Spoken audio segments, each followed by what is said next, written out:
I think we're live. We'll find out momentarily. As always, chat, let me know if you can't hear me or something like that. Tested it before, but hopefully it's all still working. So let me know if you can hear us. We should be live right now, though. And someone is in chat saying not live yet. So I guess we're on a bit of a delay. Or they're trolling heavily. Okay, so man, this is some launch, huh? Can you hear me? Can everybody hear me okay? Today we are going to be overclocking the 2080 Ti Founders Edition. Okay, cool. Everyone says they can hear it. And then we're going to move past that because I know it's not going to get me as far as I want. And we're going to try out this. I actually haven't really done anything with this yet other than we've done some photography, some B-roll, have started thermal testing, but haven't done any real overclocking. So this is the first of the partner models we're going to try overclocking. I have an Asus one. Tomorrow we have some content on that going live on the Asus model. But today we're going to start with the XC Ultra because, to be honest, the Asus model's in pieces for a teardown. So we're going to use this today. But anyway, we'll see if that gets us any further than the Founders Edition card did in the review. Went pretty far, but did not do any TimeSpy Extreme demonstrations in the review. And also, we've got actually hardcore overclocking apparently joined the chat. So welcome, Build Zoid. If you don't know who he is, check him out on his own channel. He did the PCB analysis of the Founders Edition, almost said Frontier Edition, the reference card recently for our own channel. So, all right. So yeah, we're going to be doing more video card stuff today. And Ryan's linking the 2080 Ti review in chat. If you missed it, that went up a couple hours ago. I'm going to let a couple people file in before we really start the benchmark. So we've got 620 people watching now. It should go up quite a bit. And then we'll really start rolling. For the advertiser for this stream, we are running Thermal Grizzly, who make the Conductonaut liquid metal that we've used on several CPUs. I wouldn't recommend it for GPUs, but they do make things like Hydronaut and Cryonaut for GPUs. So we've used a lot of Cryonaut on our GPUs when we do mods, typically with the hybrid mods, and you'll see more of that soon. So that's the advertiser. We have a link in the description below if you want to pick up Conductonaut for your CPU D-lids, or Hydronaut or Cryonaut for your GPU projects, or connection between the cold plate and the IHS on a traditional CPU. Some pretty high quality paste and thermal interface material from Thermal Grizzly. All right, so lots of chat in here so far, and people still joining. One more note here. So the foil shirts, the one I'm wearing now, we had those up for pre-order quite a while ago and sold through all the inventory we could pretty fast in like 1 or 2 streams. And we over-ordered a little bit just to account for potential loss during shipping. Wanted to make sure everyone who ordered one got one in the mail, didn't have any issues with it getting lost. So we ordered some extras for that reason and for quality assurance reasons. And now that all those have made it to the original customers, we're releasing the remaining of the limited edition shirts. It's not many of them. They should be gone by the end of the stream. And then we're not reordering. There are no more left in stock other than what I've taken for myself. So that's it. I mean, you can store.gamersnexus.net if you want to pick them up, and you will not see them available for sale again after that. This is just what's left from our extras to make sure that people got all of theirs, but everyone got them. So that's great because now we have some extras we can release as inventory. So check those out. Okay, so we got 1,000 people in here. And I have a couple questions. Steve, can you see about getting Nvidia to factory underclock that price? I think Nvidia's gotten a lot of feedback today, and I'm sure that they are aware of the demand for a factory underclocked price, as you've put it, on the card. So I don't know. I mean, can we just talk about this launch for a second? Does anyone have? I don't know, post your thoughts in chat, I guess. I'll try and read them as they go by, but NVIDIA seems pretty disorganized on this one, which we said in the review and leading up to the review. Disorganized on the media side, disorganized on the public presentations. The charts were, I mean, they're marketing charts, but they're not even up to NVIDIA's own standards of marketing charts. And then, like, basically, as far as I'm aware, there's still a complete lack of RTX-supported actual games and things. Blender is always late to the punch. This isn't an NVIDIA problem on this end, but Blender takes a while to update. So if they ever update, they will, but if they ever update to support RTX features, RT cores, things like that, we'll visit production side of things. But as of today, like I said in the review, we can't review stuff based on promises. And the promises didn't land. So BuildZoid says they built compute cards and then rushed to figure out how to sell them to gamers. I mean, yeah, kind of agree with that. It does seem, so I don't know. There are two sides to it. And we'll start overclocking in a second. I'm waiting for chat to file in a bit more.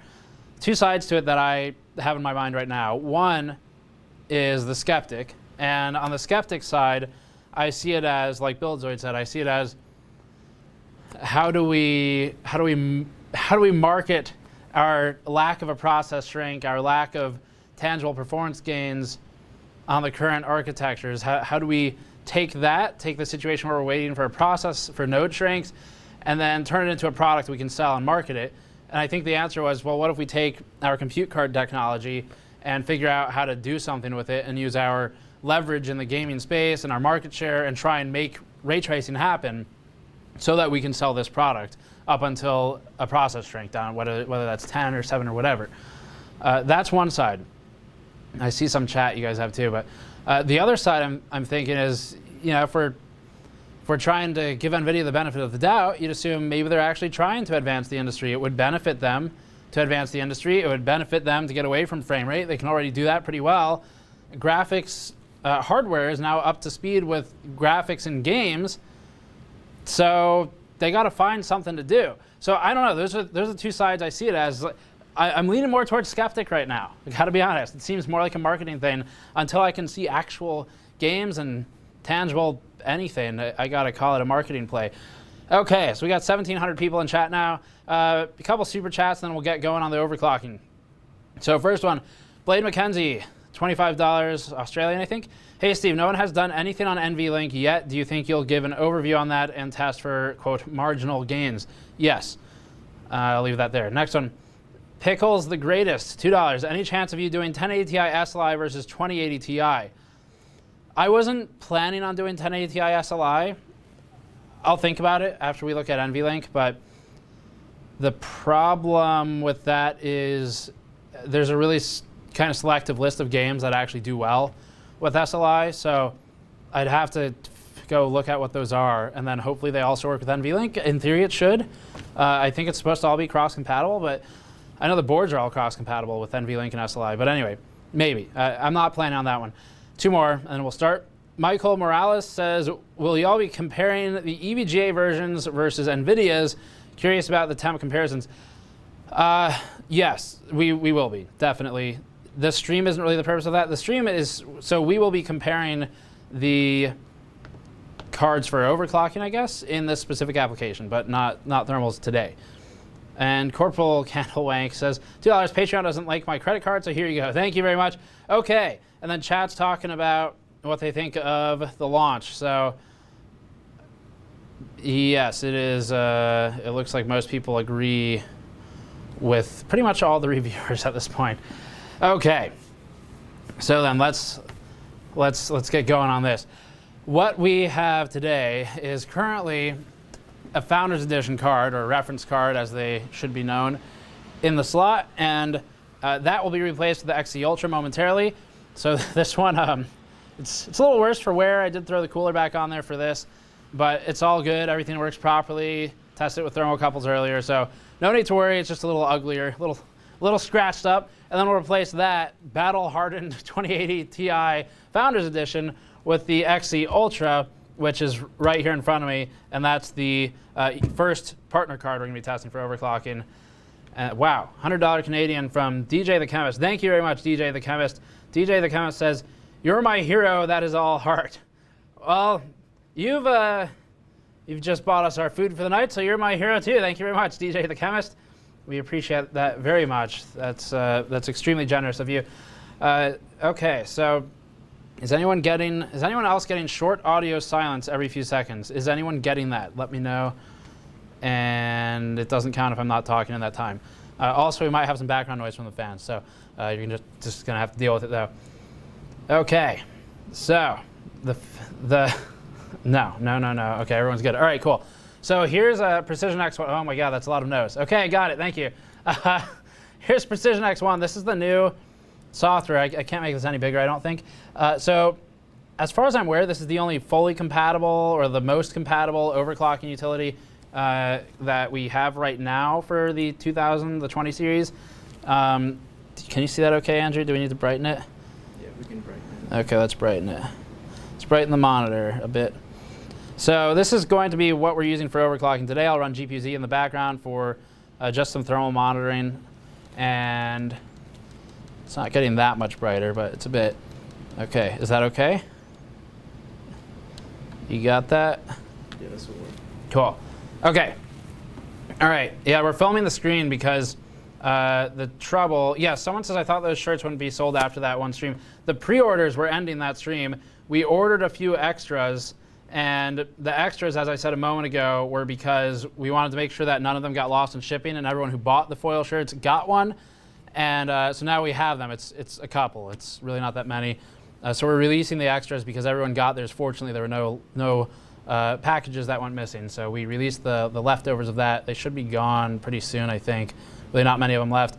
And we have not reordered and will not reorder the design. Okay, so Precision X1. Lots of changes here.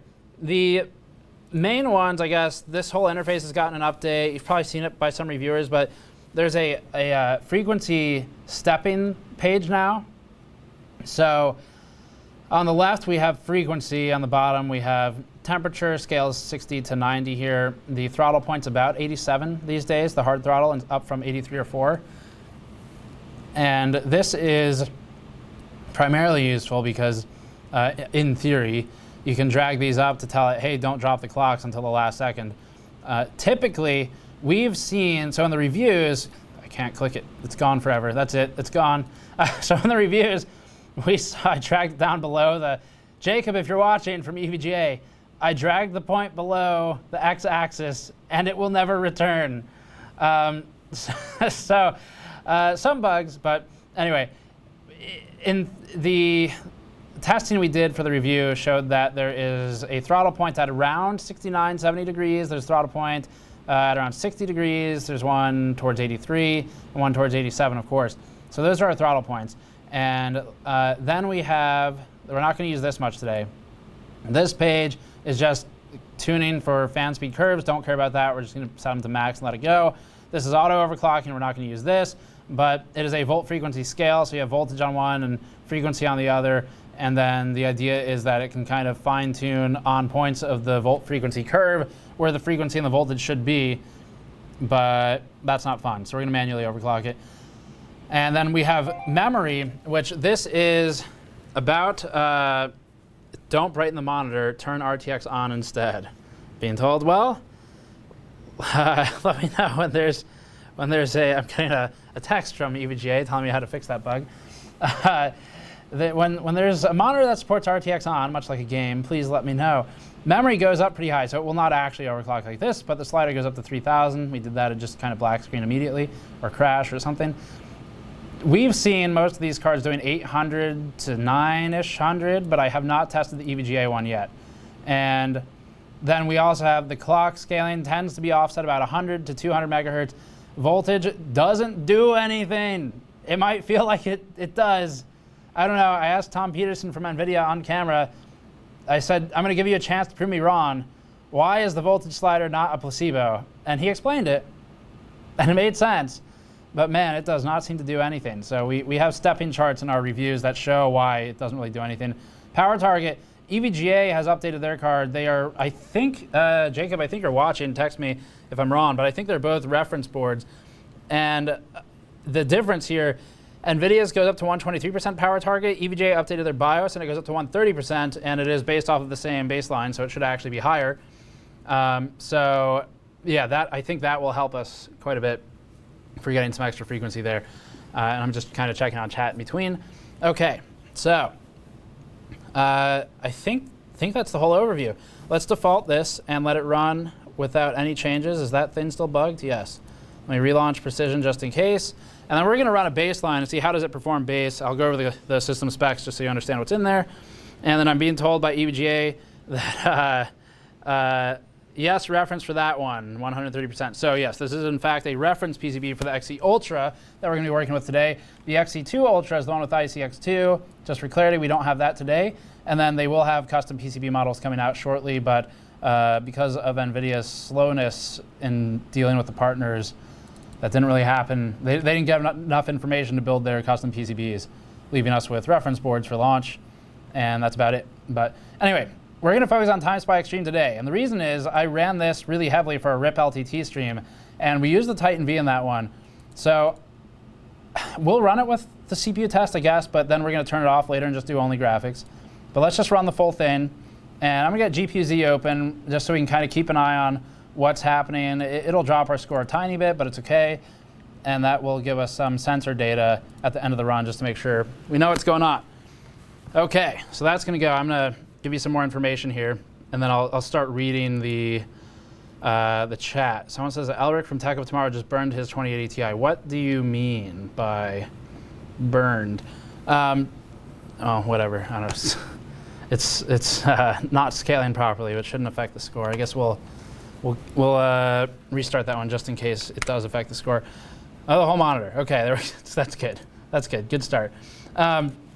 So the system, we are running an 8086K, which means I will not beat the Titan V score I posted previously for the whole system.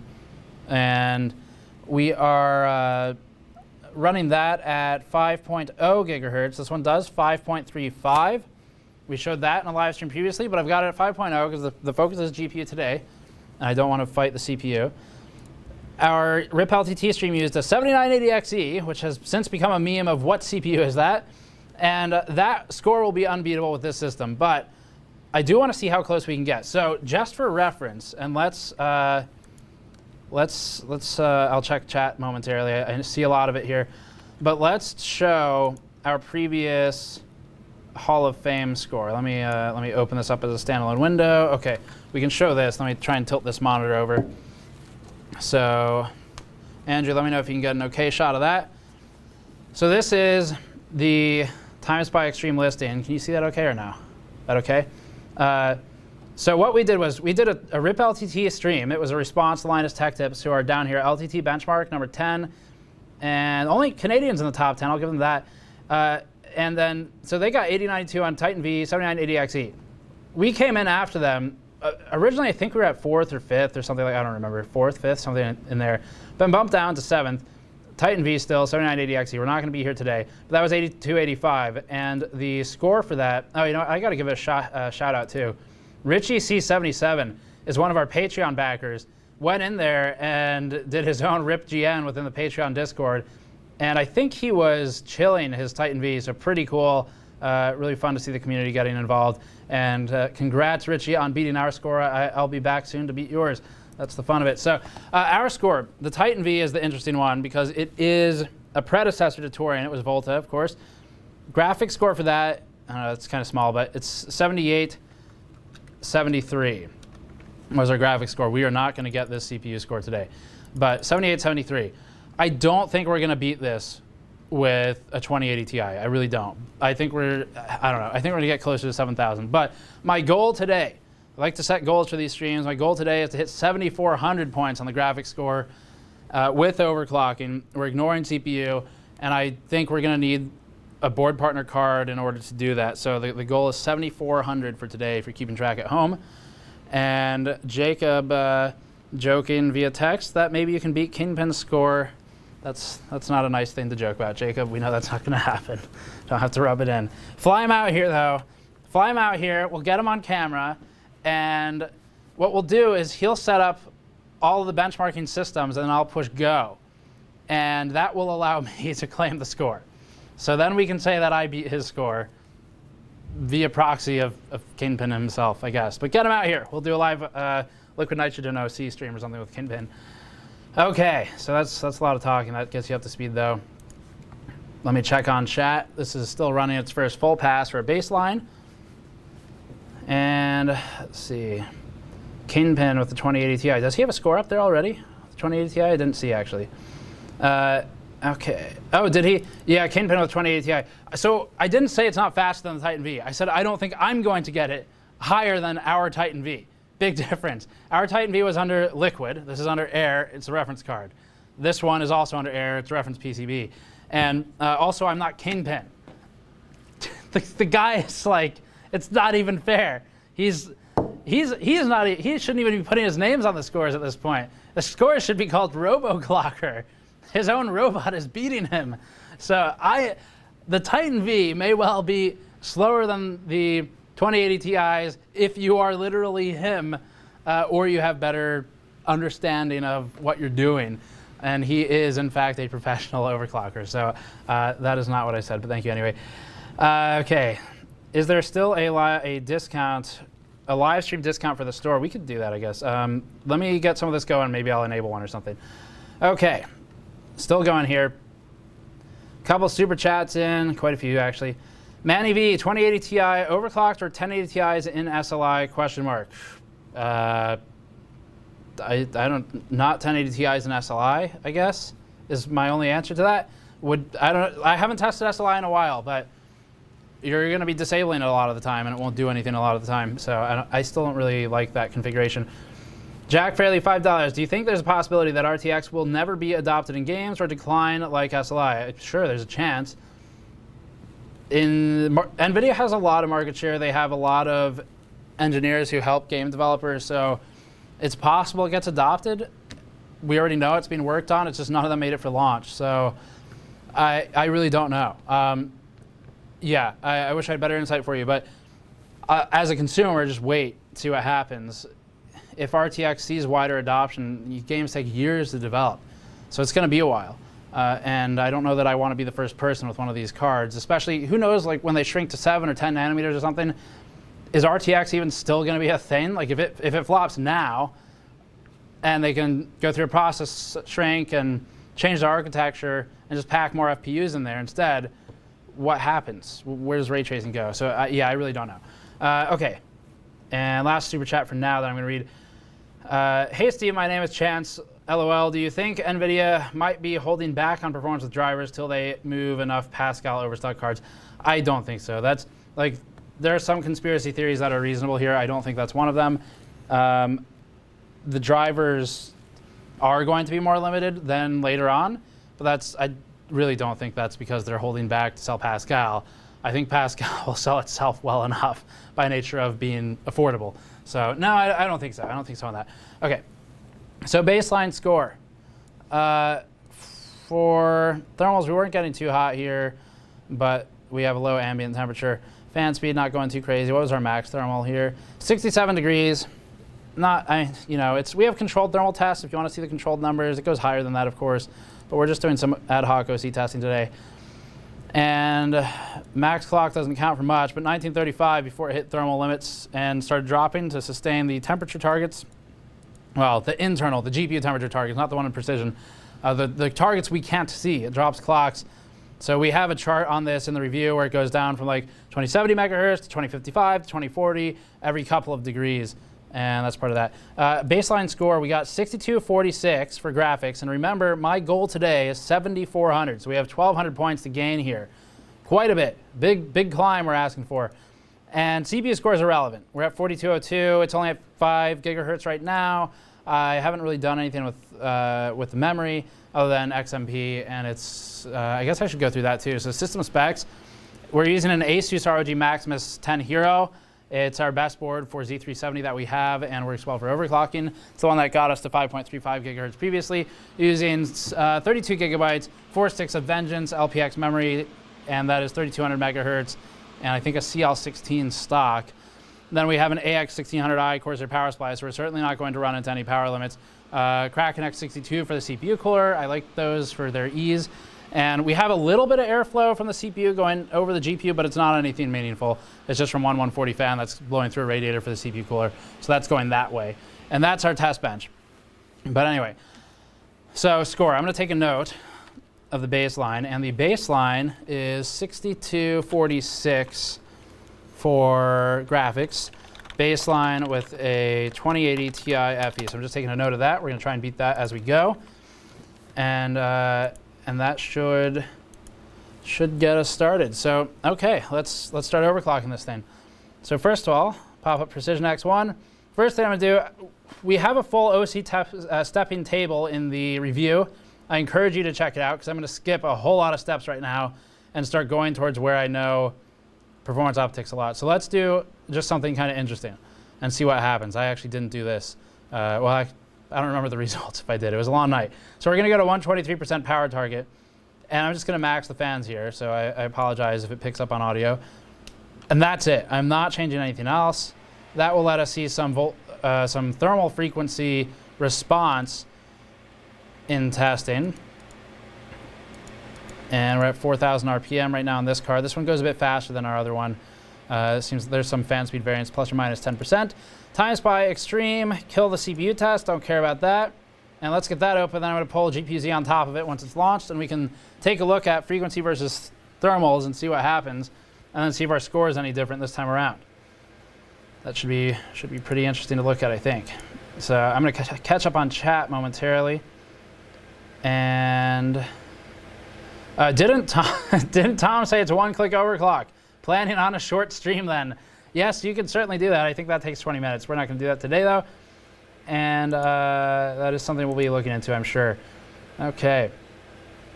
So we got $10. Oh no, read that one already. The Real Dio, $5. Thank you. Looking forward to the MSI and Asus AIB. Absolutely, we have both of those actually here and ready to open. Let's see, JW Dickinson, $2. I hate to ask, but what CPU are you using? It is not the 7980XE. I don't know if that was what you were getting at. It is an 8086K. Let me bring this over here. Okay, so we're currently at 1875, 1890 area. I have not offset the core at all. So this is stock. Stock behavior for the EVGA card is higher on this. It's got a, I think it has a higher factory OC, I don't know, or it just runs cooler, so it goes higher. But Boost, theoretically, Boost 4.0 is on here. NVIDIA is really sparse with the details on 4.0. I don't know why, but it's on. It should be on here.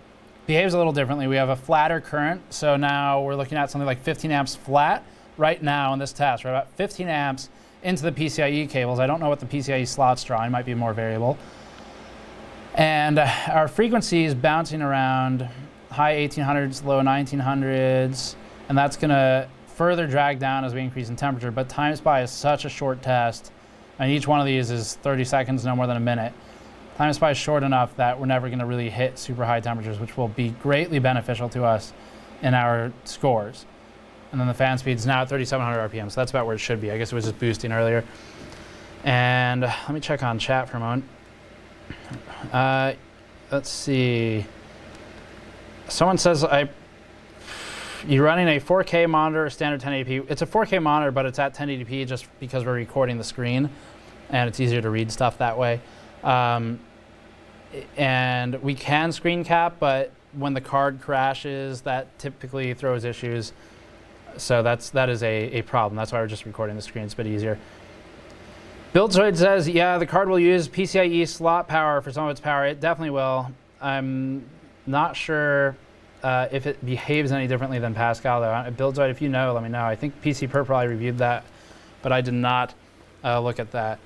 And let me double check on getting some other messages. So frequency right now, dipping down to high 1700s in some cases, 1800s. Part of this is just the type of test, the workload. TimeSpy has 2 graphics tests. One of them is more memory intensive, and I think it's, Buildzoid, feel free to correct me if I'm wrong. I think, is it graphics test 2 that's more GPU memory intensive? I think one of them is more memory intensive, and he can correct me in chat. Actually, hardcore overclocking, look out for him. Graphics test 1, I think, is more geometry, but I might have this backwards. Let me know, Buildzoid. Okay, 6518. So what we've done is improve our score by 300 points by doing almost literally nothing. Not quite literally, but getting close. Are you sure you just want to have the power supply line on the bottom there? We learned from The Verge that it can short circuit that way. Wasn't really sure where that was going, but I applaud your commentary, sir or madam. Okay. So yeah, we've improved by 300 points by just increasing the power target. This is not news really to any of you probably, maybe someone, but if you just increase power target and the fan speed, we get benefit from both of those. And these cards are primarily power limited. I encourage you to check out Buildzoid's PCB and VRM analysis on our channel, where he talks about the power limitations and capabilities of this particular VRM, if you haven't seen it yet. Okay, let's start doing some pushes here. So I'm gonna go for just a 100 offset, and let's step it back. We gotta save some for later. Let's go to 80 and leave the memory alone until we find a stable core. Let's run that, and then we're gonna push it in increments of about 20, 25 until it crashes. And the goal here today, our goal is 7,400 for graphics score. We are currently at 6518. That is where we are right now. And hopefully we can hit 7,400. I don't know. So we've sold I think we got a couple of store orders in. I might try and read those. It just depends on time and how much we have today. I'll try. I'm not promising reading the store orders today, but maybe I might give you a shout out if you buy something, depending on time. Okay, so we have, let's see, a couple of super chat donations while this is running. You know what, let me pop up GPU-Z too, so we can keep an eye on that. So right now, 1965, 1950 megahertz, 50C, which we're at max fan speed, 3700 RPM. It's about 59 decibels, 59 dBA of fan noise and a noise floor of 26. And that's 3,700 RPM. So let me read some super chats now, and then we'll get back to the benching results. So for super chats, we have a couple new ones. Fluffy Kitty 3000, $5. Please review more cases in the future. I'm still struggling to find one I like. I don't know if it's Snowflake in disguise or what, but yeah, I mean, cases are, there's a lot of bad ones. Have you looked at, so a couple off the top of my head, I'm going to give you a few different not form factors, a few different sizes and types of case. Silverstone Redline 06, we liked it a lot for a cheaper mid-tower case. That's like a $70 case. If you still like them, but you don't want that size case, you can get a step up larger size. The PMO1, it's getting harder to find now. The PMO2 is a bit of a disappointment in comparison, but the PMO1, if you can find it, was good. The Cooler Master, actually, H500 non-P, the just flat H500 is pretty good. And NDXT also has an H500 that's pretty good, but it is not thermally focused. It does okay. Cooler Masters does better, if I remember correctly. The H500P mesh is pretty good. So I don't know, hopefully those help give you a starting place. We have some reviews up though. We are reviewing more though. Nori Rivera, no, come back, it scrolled up. Nori Rivera, $5. Wow, Steve just saw the latest video. Did Nvidia just bribe senior AMD analyst Snowflake with, quote, tweezers bundled with their 2080 Ti? I guess that's, for the rest of my career, I hope to see people referring to zip ties as tweezers. I sincerely do. For the next 30 years, I hope that's all I see in chat comments. To the point that eventually humanity just starts calling them tweezers. Then they'll have really done us a favor. Israel Garcia, $2. Any 2080 Ti 2X NVLink review in the work? I already said yes earlier, but you might have missed it. So yes, just give us a bit. Mustangs by Matt, $5, and I'll check that score in a moment. Linus has a video coming out next week where he takes a $40,000 computer with 4 GB100s and tried to beat the RIP LTT score. I'm not going to read the TLDR because that spoils it. But that's cool. I didn't know that. I guess that's on Floatplane or something. So I guess keep an eye out for their $40,000 computer 4GB100 video. I have not seen it, but according to Mustangs by Matt here, it's supposed to be, I don't know if it's a response to us, but it's supposed to try and beat our score. So I'm really looking forward to that. Linus and team, I think that's probably Alex's doing. If so, we'll keep an eye out. Okay, so scores. Max frequency this time, let's see if we stepped up at all. 2010 megahertz, but that is brief. So it's not like it was holding that. It was holding much lower than that, but it does boost a bit based on thermals and the load, the workload. 6706, our score target, 7,400. So 6706, we were at 6518 with just a 123% offset and max fans, and this is with plus 80 megahertz on the core. It's pretty good there, and I think that's going to set us off. It looks like we actually might have a chance at hitting 7,400, but we shall see. Our Titan V was 7836, if I remember correctly. I don't think we're going to hit that. It was water cooled. It had shunt mods on it. It had a lot of work done to it, but we'll see what we can do today. Let's go ahead and boost this frequency up a bit until it crashes. Go for 100 right now. TimeSpy Extreme. Here we go. No CPU test this time. And we have also the beer glasses finally, which I presently have water in, I'm sorry. They are actually multifunctional though, believe it or not. So these are back in stock as of last night. They just arrived right in time for this stream. I bought a decent amount this time. We've been buying a decent amount, but they keep selling. The first round sold out in, I think, 14 hours, which was very unexpected. Second round, which I ordered like 2 times as many, sold out in, I think, about a week, maybe 2. So we ordered more than that this time. So they are on store.gamersnexus.net, and we'll see if it lasts. It should last the stream. I think we have enough to last the stream. Store.gamersnexus.net. They're in groups of 1, 2, or 4 with discounts for the higher quantities. And also, like I said, these foil shirts, we had a few left over just for making sure everyone got theirs. None got lost in the mail. None did. So now we have extra inventory. We're selling what's left, and that's it. They'll be gone. The pre-orders previously almost sold through our entire stock, and we had to cut them off to hold on to the rest of the foil shirts, the limited edition shirts, just to make sure we actually had some in case like one went to Australia and never made it or something. So we're releasing that inventory now. It's up on the store if you want it. And let's see, super chats. Giant Dolphin, $5. What does RTX mean for the... I'm not going to read the rest of that comment. $2, message retracted. Okay, thank you, message retracted.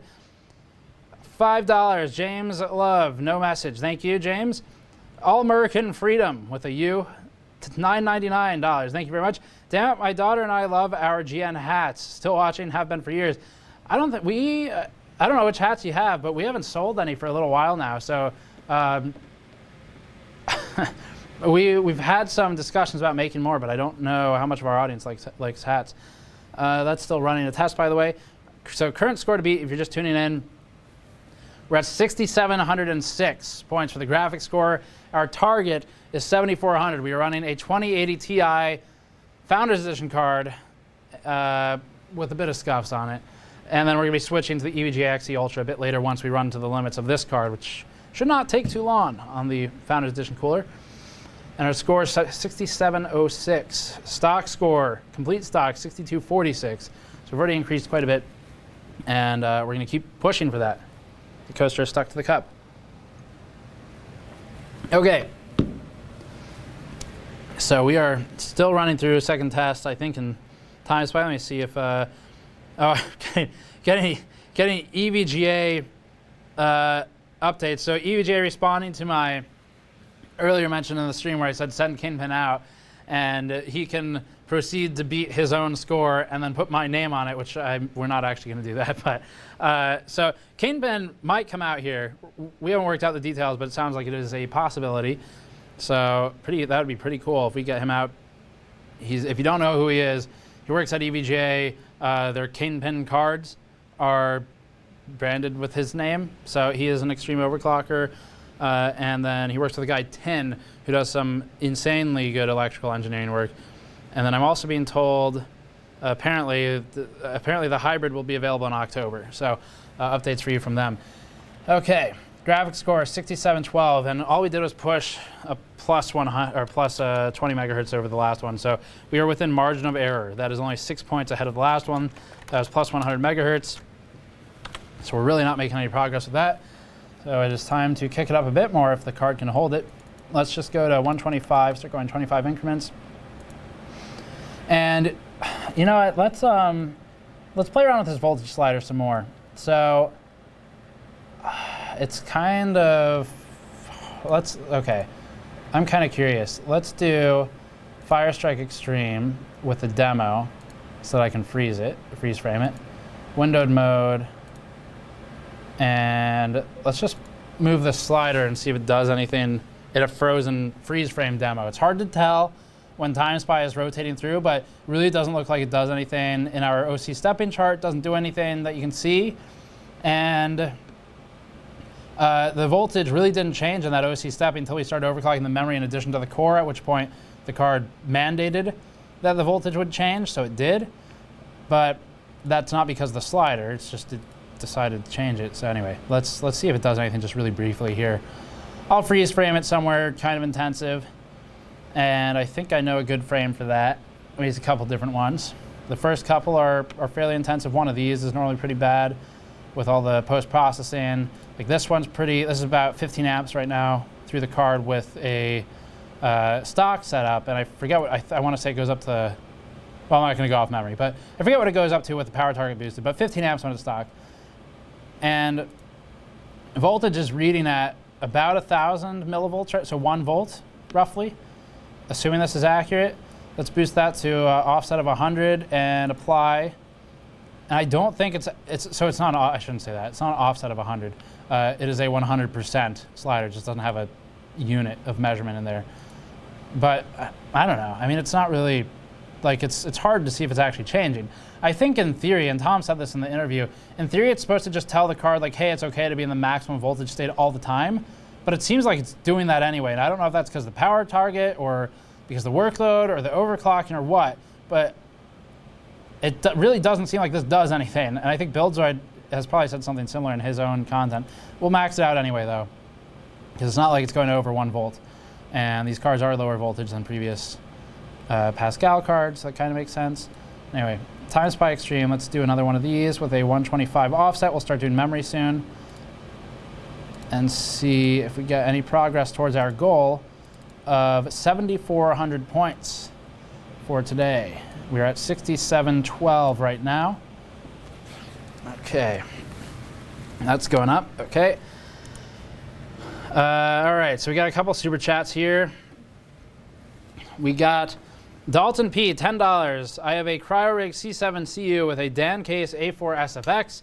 What could I do what else could I do to get more clearance from the sidewall other than getting a new fan? I don't know, Patrick, was that, if you can even hear me, was that Dan Case A4? Is that the one you were looking at the other day? I don't know if you can hear me. Anyway, we were looking at some Dan cases the other day. He might be listening to the stream. He'll hear me in 30 seconds. And they're small. I don't know that specific model. I really don't, so I don't know. I don't know what you can do for clearance. It's a small case. Yeah. I was looking at the Dan case. Yeah, is it the A4 SFX? So that's the super small one you saw? Yeah. Someone's asking how to get more clearance from the sidewall. Is the Ryzen Tech one in the Burke? No. I guess we're looking into it. I don't know. So maybe that, I don't know what the plan is. Okay, here's the case. So this is the Ryzen Tech Ophion. They put standoffs right there. Like Ryzen next Tech to the did. side panels, and I think the Dan case has like snaps for the side panels, but you could consider doing something like that. Okay. Doesn't work super well. So potentially a standoff. I'm sure you could find it just like a circular piece of plastic online somewhere. Try and shove that in there. I'm not familiar with the case, but that's an idea to consider. And okay. Other super chats. Zachary Sweet, what CPU are you testing? Testing GPUs. So I found a loophole for your meme. 8086K today, if you're actually curious, 5 gigahertz on that, so it's not heavily overclocked. Paul Hawk, 10 PLN. Do you think RTX will go the way of PhysX? I don't know. It certainly could. NVIDIA's got a mixed track record here. They've done some really good work with some of their technologies and making them actually adopted. They've also got things like VXAO, MFAA that were cool in concept, but never really went anywhere. If I remember correctly, I think maybe Rainbow Six, or what was that game? There was that failure of a game, which is not helping. Can't remember the name of it. There's some like dystopian, short-lived MMO, and I want to say it was a Tom Clancy game. Something with a D. I don't know. I can't remember it.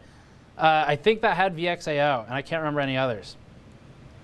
So yeah, I don't know. I guess. Oh yeah, Batman had like some stuff too. I guess if you want. Division. That's it. I think it was the Division. Thank you. Division. Yes. Chat's blowing up with the Division now.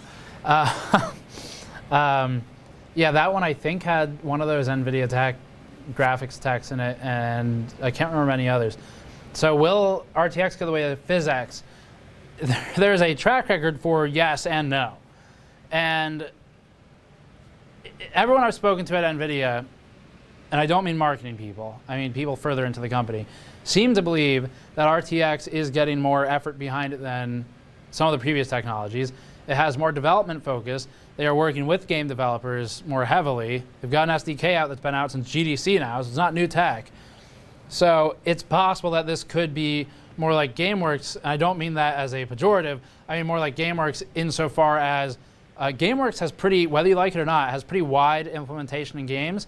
So they're kind of pushing that angle with it. And if they work with the same developers, then it might have a wider spread. Just it's how long until that's a thing in the games that you care about. Because it's select games, kind of like SLI. Like, yeah, it works great when it works, and then it really sucks when it doesn't. So yeah, I don't know the answer, but we have to look at history, and I am skeptical enough that I would be hesitant to recommend a purchase today. In fact, I would not recommend a purchase today, but CR2080 Ti review for instances where there might be a good purchase for you. It's just for general gaming audience, not recommended. So I can't recommend it based on promises, and it's not used in anything, so it's a promise. And that's it. 6809 graphics score for that run. We're offset 125 megahertz on the core, 0 on the memory presently, and that's 6809 for graphics. And we have, let's see, we have surpassed our previous score by a bit. So we were at 6712. We're going up slowly but surely. Goal is 7400 today, and I'm not sure if we'll achieve it or not. Let's see. Oh, what is this? Can I show this? I just got a text. Man, EVGA really capitalizing on this stream to market their stuff, but I mean, hey, it's okay. This one's kind of cool. I'm not going to blame them for it. It's interesting. Here's a world exclusive picture. EVGA NVLink bridge. Okay, world exclusive apparently. Let me blast the brightness on my phone. Hopefully you can see it. And let's get a zoom in there. Thank you very much, Jacob, for sending that over. I got OBS open too, so I can see if you can see it. So apparently this is a world exclusive, which I don't know how much that really matters, but hey, you got to see an NVLink bridge right there. So there you go. That's EVGA's world exclusive. Is that all we're worth, Jacob? A picture of an NVLink bridge? It's cool. It's got LEDs in it. It's different than the NVIDIA one. I'll give you that. But come on, I'm asking for a little more here. Like, I don't know. What about a Kingpin card? Send me a photo of the Kingpin card, then we'll talk. Okay. All right. So we've got, oh, hey, I like that comment. We've got some comments about their thing. We've got a mix, so I'll read them both. Jacob, keep your ears open. We've got PogChamp. That's not really helpful. Batterain, not really helpful, but okay. Cylon, not really helpful. But I guess it looks like Cylon, I guess. I can see that. We've got looks good EVGA. We have ugly, really emphasized. We have nice. We have it's a Protoss chip. I would agree with that as well. So it's a good mix. If you're going for sci-fi, I guess, you've got Cylon and Protoss. So maybe lean into the sci-fi theme of that one. I don't know, you already have that 80s anniversary thing. Maybe it all works out. Go for the Far Cry Blood Dragon approach. That was a fun game. All right, so 6809 was our previous score. Let's go ahead and boost this to 150 offset on the core. So all I'm doing is boosting that core up by another 25 megahertz. Agree looks ugly. It is like the 1980s. I mean, EVGA is doing that design lately. It's coherent, at least. Cohesive, I should say. Cohesive design aesthetic. So we got about an even mix of ugly and good and sci-fi. Okay, 150 offset. That's our new push. Not doing anything with memory until this crashes and fails. Okay, let's run that one. What's our peak clock? Not that it means much. What with the boost 4.0 behavior. 2040 megahertz was our peak at one point. Never holds there, but that was a peak. Our actual peak was 2115 in testing for the review. No, 2100 for this card. 2115 for the 2080. And did not hold, of course, but it was the perf cap was power. So that was our limitation for the review with the FE. EVJ, thanks for the exclusive. Looks good. Good looking for me. Okay, well, cool. We've got a good mix. Jacob, I don't know how you deal with it making products like that. Just, it's like, what do you even do? If you release something everyone asks for, and then all the people who didn't ask for it say they hate it, and all the people who wanted it don't say anything. Then the inverse next time. All right. So some more housekeeping stuff here. We have, as I noted, a couple of store mentions as this is running its clock testing. We have the beer glasses back in stock. And how's it going, Andrew? We have some beer glasses back in stock. These are the cobalt blue glasses. They've been really popular, sold out twice. I ordered more this time. I think they'll make it. I'm 99% positive they'll make it through the stream, but feel free to challenge me, I guess. Gold rim on it and blue with the GM Teardown logo, like the one on the shirt here, the foil shirt. So these are probably almost gone at this point. Some sizes might be gone. I don't know. I haven't checked. But like I said, if you're just joining, we had these up as a pre-order limited time thing. All the pre-orders blew through our inventory faster than expected.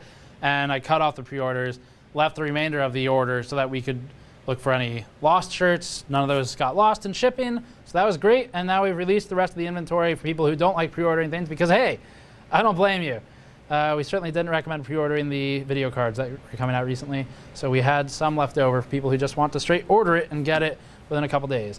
Anyway, those are up on store.gamersnexus.net. There should be a link below this time. Yes, there's a link below, store.gamersnexus.net. Anyway, 150 offset right now. And I'll get the super chats in 1 second here. Our new peak is 2085 megahertz, but that's up from 2040. So we have gone up here. And let's see, a couple more questions. Hang on, what are these? Any update on the smaller mod map? The smaller mod map should be on the way for a sample. So we have another sample coming in. So no updates yet. We're still trying to get a sample, and that's actually like perfect, and that's always a high goal to hit. But it takes some time. We can get there. Once we approve the sample, we'll start making them. What CPU we're testing? Got that one. LJ with no K says $2. Thank you very much. What's the goal score for today? 7980. Very good. Very clever.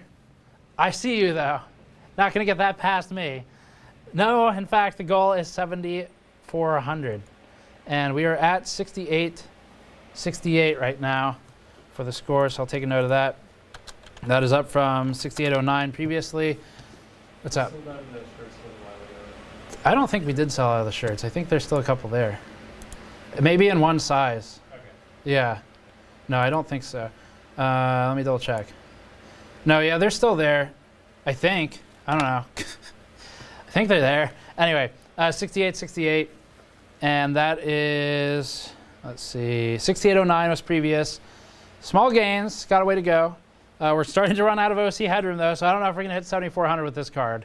But we do have the EVGA card as backup. I'm sure EVGA, their rep who's been texting me is probably waiting very eagerly for that to go in. All right, so let's, a couple more super chats, and then, let's see, screenshot please. Couple more super chats, and we'll bump it some more. IEOD, $5. Thanks for the awesome coverage. Come on over to Mountain Creek Bike Park. We can ride and then play some wireless VR. Keep the good work. I'll pass on the VR, but I'm happy to do some riding. I've heard a lot about Mountain Creek Bike Park.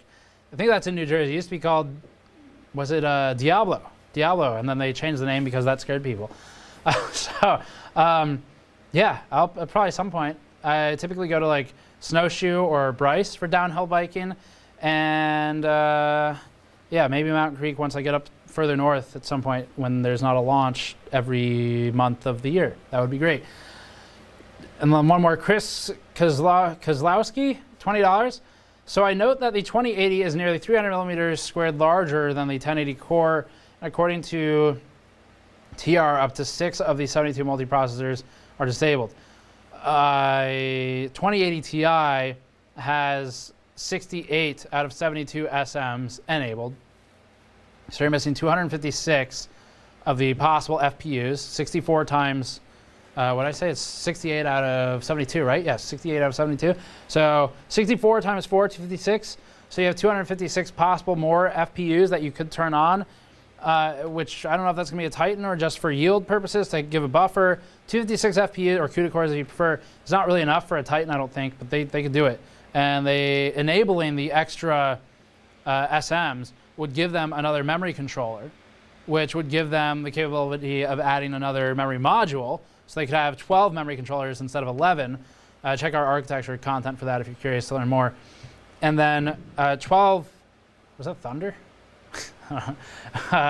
12 would potentially open up some machine learning, deep learning applications, but I don't know if they're going to do Titan. But your question was not that. Your question was, do you think high prices are due to low yield? I don't know if they are due to that specifically, but the prices are certainly higher because of the yield. As any silicon gets larger, yes, you will become limited on your ability to drop the price. It's really expensive to make a big die. Yields are bad. So yeah, that's part of the problem, certainly for the price. The rest is probably because there's no competition. NVIDIA's competing with themselves. Okay, we need to run this again. So let's see if it'll survive 175. This is where we get into territory I'm not sure how it will do, because for a short test, it's possible that this will survive. Whereas for the longer, like, actual game benchmarks, these clocks do not really make it. They kind of die. And also the offset here. So offset, that is not, like, you can't just say 175 megahertz offset and apply it to all games as if it's plus 175 megahertz, because it is offset from the frequency that the game is pushing the card to run at. So that some games you might get a lower frequency naturally than others. That's something we've seen certainly in the past. And that can be a limiter of performance as well. Can you twist for the blinds? Thank you. All right, so this is running. And our peak is still 2085. We haven't gone up on that. That is, again, peak is not really a great metric of anything. It's just showing us is what we're doing working. And then you're hitting power and thermal limits after that. Okay. So, what can we learn here? Current perf cap reason according to GPU-Z is power. No surprise. No surprise, limited by power. So the EVGA card will give us an extra 7% power. Should help. The boards can handle it. The PCBs can handle it. The VRMs can handle it. So we can switch that once we're out of room here. Goal today, 7,400 points for TimeSpy Extreme. Current score to beat, 6868. Previously, we had a score of 6246 was our baseline. So 6246 was what we got with full stock setup with we're talking just graphics score here. So full stock, out of the box card performance with the out of the box thermals, of course. And then 6518 was the next bump. So that was derived, that 300-point difference was derived from a power target offset to 123% from 100 and maxing the fan speed, which gives us more thermal overhead as well for boosting, because boost behavior is contingent upon the temperature of the GPU diode, or what reads the GPU diode anyway. And then the next score is 6706. That was plus 80 megahertz. Then we stagnated with plus 100 megahertz at 6712 within margin of error, definitely. 6809 now, that was at plus, I think, was that 125? Then we hit 6868 with plus 150, and now we're at plus 175. And eventually we're going to hit a wall and have to figure out what to do to hit our 7,400 goal, because we're running out of room fast. Okay. Chris Carrier, $5. Steve, any ideas when the EVGA 2080 Ti hybrid will be released? I currently am using an EVGA 1080 Ti hybrid and want to upgrade when it comes out. So I guess that's why Jacob sent me that message. He wasn't just shamelessly marketing his product. He was answering your question, but I got them out of order. So his answer was this guy from EVGA, the hybrid available in October, and says it's going to be an Asetek Gen 6 pump with an asynchronous radiator and card fans. That's actually really good news. So Gen 6 pump does matter, to be fully honest. Gen 6 is like some slight improvements to they have an improvement to the impeller. The impeller is way better. We have a teardown of Corsair's H150i Pro, or whatever it's called. And if you look up our Corsair H150i teardown, you can see the differences of Gen 6 and Gen 5.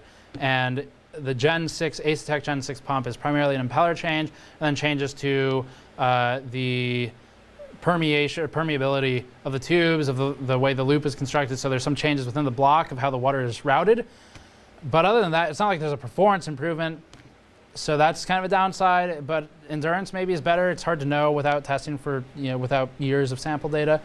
Anyway, the rest of it sounds like a pretty big upgrade, and then asynchronous radiator fans would be good because otherwise they're way too loud, and EVGA has known that for a while. So it sounds like they're fixing that. That's good though. Score. 6874, man, we're stagnating hard on this. Gonna have to change cards pretty soon, I think. 6874, that was plus 175. That is not a great improvement. We need to start pushing the memory at some point, but I do want it to crash first so that we know the core limitations within this particular benchmark. Let's do 200 offset. No other changes here.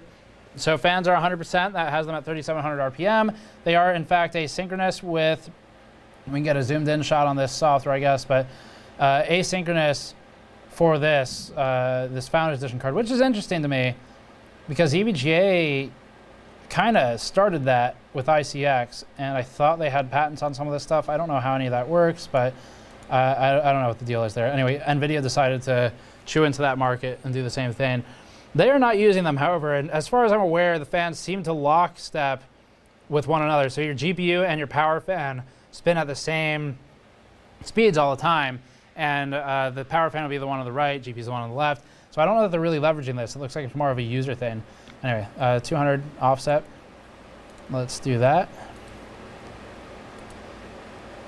Run custom, okay. All right, so I'm going to read some non-super chat for a minute. Let's make sure we can, let's see. I need to catch up on a couple other messages too. All right, so non-super chat I need to catch up on. Let me ask you all something. This is just for everyone in chat. You don't have to pay to answer this question. I want to know. I should pick a specific question, I guess. So, for people who have watched not just ours but other RTX reviews, what's the general consensus on it? Let me know, because here's my timeline. I was up until about 2.5 hours before launch, so a full day working on it. Set it to publish, went to sleep, woke up at 9, checked it, made sure it published, went to sleep, woke up a bit later, maybe like 12:30, and then got back to work. So I checked Linus's review, which actually I really liked the things they had to say in there. It's great to see a heavyweight, like large size channel like that. Someone on Twitter earlier, I said that it's great to see a heavyweight channel saying whatever they said. Someone on Twitter, are you calling Linus fat? No, I'm not. It was good to see them like come out and actually call out the issues. Whenever you have a lot of media pushing the same point, I think it gets the message to the manufacturer in a way that is more impacting than if it's just like a couple outliers, because then it just looks like people who are too demanding. And for an enthusiast crowd, we might be too demanding, but Linus represents a really large audience, and to see him be critical of RTX I thought was good. So I saw his, I saw Jay's, I haven't really watched the others, so let me know in the normal comments just what's the general consensus. I see a lot of them right now. So let's see, I'm seeing too expensive, I'm seeing no buy. 2080 Ti is a Titan. Too expensive. It's good, but not really practical for consumer needs. I liked the Linus's review with the 48-port switch with the boxes in the back. Yeah, that was good too. 70% increase in price for 30% performance gains. Nope, you keep it. That's sort of what we said. Not worth it at all. Don't buy. Okay, so I don't know how much of this is your consensus. What is the? Okay, yeah. Okay, so it looks like people generally agree on the. I'm not seeing many counterpoints to this. I suppose the counterpoint would be maybe if you're a game developer, getting it early is beneficial to you if this takes off, because then, I mean, you have it early, you can start building games sooner. So yeah, developer's card, a couple people are saying, I would agree with that as well. Very interesting. Okay, well, thanks for keeping me up to date on what happened in the world today. Don't buy it too expensive. I think a lot of reviewers didn't trash it, someone is saying. Okay, cool. All right. So 6947 is our score. That was with a 200 offset. We're gaining a bit. My monitor on the stream machine decided to go to sleep. Give me a second there. 6947. So we are finally getting closer to 7400.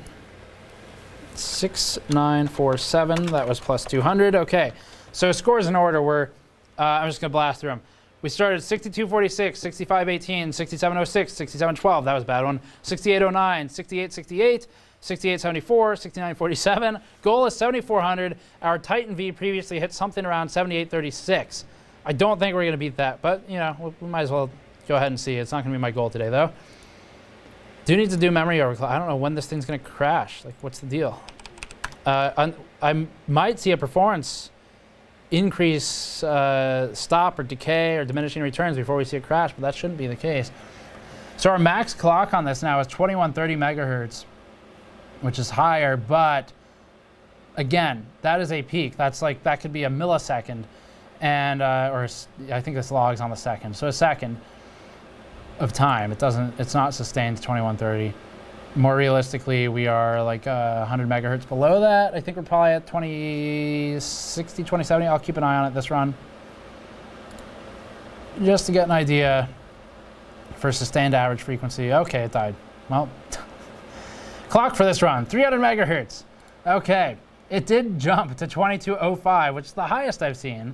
So it did hit 2.2 gigahertz for about a second, and then instantly died. Does not count. That does not count as a successful overclock. Let's drop it back down to 200. We need more power headroom. We hit the perf cap, I think. Oh, we hit VREL also. Okay, a couple things going on. So let's go back down to 200. Offset, that was stable last time. Hopefully it remains stable. I'm going to jump this memory to just plus 800 and see what happens. So that's a big push. Let's see if it survives this one. Okay. Bill Wanchalo, good to see you around again. 20 bucks, no message. Thank you, Bill Wanchalo. Ben Quigley, $2. Would you ever consider selling long sleeve tops or shirts? We have hoodies, but I haven't done just like a straight long sleeve shirt. So we could consider it. I don't know how much demand there is. Certainly would always consider that stuff. But we do have just normal hoodies. Anyway. Jason Christoph, $15. I'm curious, if I never tweeted at you the Verge video, if this whole calamity would have ever happened. So Jason Christoph having an existential crisis right now, wondering if I never tweeted that video at Gamers Nexus, would the Verge have undergone 5 days of crushing horror from internet commenters? I know what it's like. It sucks, but I don't know. Also, they took stabs at all the YouTubers before, so I guess what comes around goes around. But yeah, if it was you who tweeted at me, and that's when I retweeted it and was like, oof, then yeah, that's, I think Kyle saw that tweet, bit with Kyle, and then it just all went downhill from there. So don't blame yourself too much. They were the ones that called zip ties tweezers. After all, you can only take so much credit. Andrew Thames, $4.99, 2080 or 1080 Ti SLI. Already have a 1080 Ti. We've gotten that question a few times. I guess I should have considered doing that in the review or something. I am still not recommending a 1080 Ti SLI configuration. I haven't tested it in like a year. Okay, so if there's more recent data that says SLI is great now, it works in most games, it's never a problem, no micro stutter, everything works perfectly, then by all means, go read their stuff and buy based on theirs, because I haven't tested it in a year. But I tested it basically like every month for a year previously, checking scaling. It was never good. So there are games that do really well with SLI. They definitely exist. There are games that do 2x scaling. There are games that do half scaling in the negatives. Games that do micro stutter. There are games that don't know what it is. So I can't recommend SLI. I don't know if NVLink might be different. I don't know. Finn SK3, $10. Thank you very much. Pretty disappointed with RTX. I have 4 water-cooled 1080 Ti's and haven't seen anything yet on SLI for 20 series. I guess 10 series will still own the Hall of Fame. Yeah, I mean, I think most people are pretty disappointed with RTX. I would say that is a fair statement for sure. All right. We're still running over here with now a memory offset and a core offset. And we do still, I think, have some of these shirts left, it looks like. So, does it seriously say sold out on there? Add to cart. Okay, that's correct. Okay, cool. It looks like it's all fixed. All right, cool. The button was wrong. The shirts are in there. So we have a couple of them left. I think the button accidentally said sold out from when, when I had it as locked the pre-orders because people bought them all and we were going to run out of our extra inventory for like QA, quality assurance, stuff like that. So they're still there. They're on store.gamersnexus.net, the few that were listed earlier. I think someone went and fixed that button. Thank you very much. Okay. So 7103, there we go. Goal is 7,400, getting there. We started at the lowly score of 6,246, and we're now at 7,103. That's with plus 200, and finally a memory offset of plus 800, which puts us at, what is that, 7,800? And then you multiply by 2. So that's a good start. Let's see if we can do 900. Let's see what it can do. I think it was dying around this point in most of our games, so we had to step down the OC from what it's maximally capable of. Run that. Okay.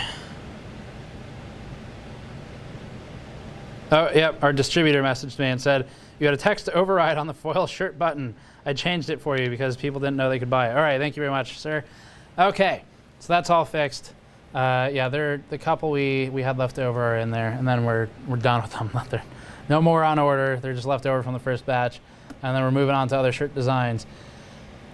So if you want one, or if you want one of our blue beer glasses, they just came in last night. Store.gamersnexus.net for those. Okay, so 900 offset on the memory.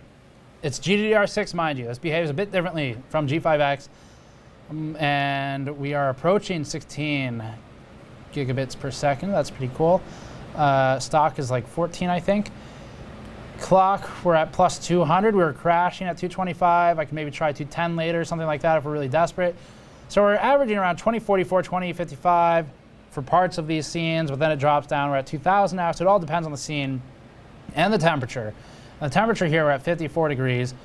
So we have measured, starting to see clock drops. This is under Boost 4.0. It's similar to 3.0. We started seeing clock drops in the 50s previously.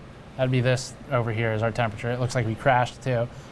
And then we see them again in the 60s. We see them again in the 70s. So drops at least once, if not twice, every group of 10 degrees.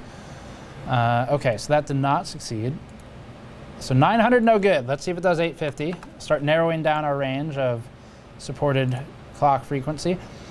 If you want to follow along at home, you don't need RTX to do this. Of course, you can do this on older cards. Some of the AMD cards are the most fun to overclock. Nvidia's locked theirs down for quite a while now. It's actually rather sad, especially on the voltage side. They claim it so that people don't kill their cards. I could potentially agree with that, or understand that, I should say, not agree with it. I can understand why they would say that, but I do not agree with the decision and would like to see unlocked voltage and unlocked power targets, because the board can handle it. Anyway, if you want to play along at home, you can grab 3D Mark. They have a free version. It's just, this is really good benchmarking software. They have a free version that you can use just to see how yours does and compare your score to other scores on their Hall of Fame. If you look up the 3D Mark Hall of Fame or Hardware Bot, they both have score tables. It's a lot of fun if you haven't done it before. No real risk with these cards until you start opening them up and stuff like that, doing shunt mods, whatever. Up until that point, no real risk. So it may be worth your time to grab Afterburner, Precision, or some other OC software and have some fun with it. If you want to play along for the weekend with our OC testing. And I mean, as you can see in the stream, this is really, what I'm doing here is not difficult. This is a consumer-friendly approach. BuildZoid does more extreme stuff, though. And we'll get into some liquid cooling stuff. Not liquid nitrogen, but liquid cooling. Maybe dry ice one day to beat Richie C's score on the Hall of Fame. 850 is holding, and we'll see if it survives the same spot that it died in last time. I question whether it will. Okay. Super chats. So the last one was from Jason, who had an existential crisis about whether or not his alerting me of the Verge video had changed the course of history. And the next super chat is from Andrew. Oh, I got that one. Finsk, we got you. Zach Kenny. If I'm missing any of these, I'm sorry. I think I'm getting them all. I'm keeping it like scrolled to the same spot.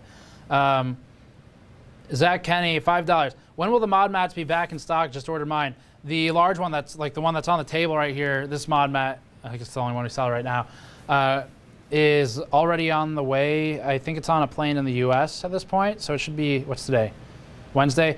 I think it should be arriving to us towards the weekend, most likely, maybe Friday.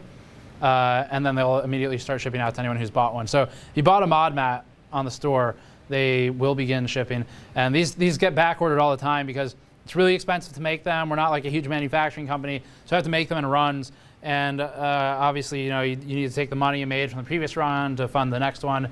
So they go on back order, but we have not sold through them for this round. So if it's still on the store listed as a back order item or add to cart item, then you can get it for this round coming in this weekend. Okay, thank you for the question. Man, lots of questions here today. And I'm trying to catch up, but also trying to do overclocking. I don't know if it crashed or not. Okay. Where was that question? Okay, here it is. All American Freedom. Well, make them regarding the hats, I think. I bought 2 of the blue and white ones. Black with a shiny blue is what my daughter wanted me to ask you for. We can look into it. We can look into hats, certainly. We've been talking about it. Sleepy Time, $10. Thank you very much. No message. And All American Freedom, again, $20. Wow, thank you very much. And another one to my 9-year-old, understanding everything you are saying. That's, I mean, I want to say that's impressive without sounding like I think what I'm saying means a lot, because it really doesn't. But if you're 9 and you're like following along, taking notes like, okay, plus 850 megahertz, plus 200 on the core, then that 9-year-old's gonna kick ass. Kingpin better watch out. That's pretty cool. Okay, so 22R5 was still max clock. We're not hitting that anymore. That was just before it crashed. 850 was stable. So this is about where we're going to get stuck. So we're going to get stuck about at 7120. We need to switch to the EVGA card now. I think we've given the Founders Edition enough attention at this point. It really doesn't deserve this much. Let's move on to EVGAs. Let me just save this as scores for live stream, just so I can keep track of what we're doing. So I'm going to shut this down. 7120. We only care about graphics score. Let's shut that down. And switch to the EVGA card. I'll do a quick driver wipe. That won't take too long, just to make sure we have clean drivers for this. And this is the benefit of having actual space in our new office. Because I guess because Andrew can roll the tripod partly too. But this would have really sucked to do previously. So okay, we're just going to switch the card. This is the beat up Founders Edition, but it has been thermally restored. The shroud, however, will remain. I think it's even on upside down. Is that upside down maybe? I don't know. I think the shroud might be on, or the nameplate might be upside down, but also the nameplate's stupid. So let's get that EVGA card in there. Is extra thick still a meme? Is that still a thing people say? Because this one, 2.7 slots or 2.75, something like that. Definitely a fat card. It's got a bigger cooler on it. That'll give us more temperature overhead, or headroom, I should say. So temperature, as I've been saying, is a huge impactor of clocks with this architecture and Pascal especially. We're on Boost 4.0 these days. And we need 2 8-pins. So I've got that all hooked up. Just need to clear drivers with DDU. And if you don't know what DDU is, it's always kind of hard to tell what the general level of understanding is for our audience. I think it's pretty high, so most of you probably know what DDU is. But if you don't know what it is, it's a free software that just blasts drivers. It's really good at making sure you don't have any driver crud left over that screws up your future installations. And then we're going to install the new ones. Okay. So EVGA tells me 2.75 inches thick THICC. So I guess it is in fact still a meme. Anyway, that's the card. I've got a current clamp here. I don't think we'll use it. Maybe we'll use it towards the end, but that'll just let us clamp the 12-volt cables if we want to see what kind of current's going through those. Maybe towards the end if there's interest. So current score 7120. Yes, with the Founders Edition card. And we need to just DDU this now. So DDU, safe mode. Okay. All right, so while this is wiping drivers and we install some new ones, I'm going to read a few more of these comments. Let me go back to normal, just straight chat. No super chat for a minute. Hello, chat. How's it going? I like thick GPUs. Okay, well, chat hasn't changed. I see. If there's one constant in life, it's not gravity, not the speed of light. It is that chat will devolve into memes. And, yep, there's a lot of extra thick comments. Okay, well, it was worth checking.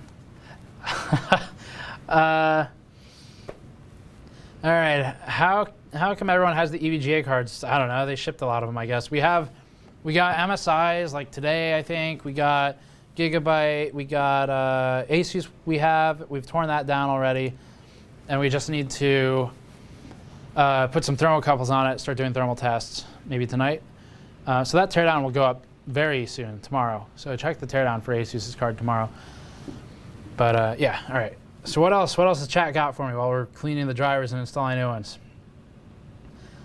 Someone's saying it should be 7,300 plus for the score with EVGA overclocks. I hope you're right. I'm going for 7,400. I don't know if we'll hit it, but I think it's just maybe barely outside of reach. So we'll see what we can do. Might need liquid cooling to really do it. That RGB implementation on the EVGA GPU is quite a joke. Ouch. No skin off my back, but EVGA has really gotten a lot of flack for that design when they showed it at Gamescom. It's like people did not like that acrylic.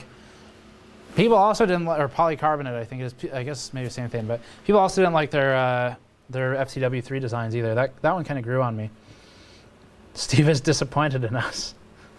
Are any of the cards with a custom PCB? I don't know.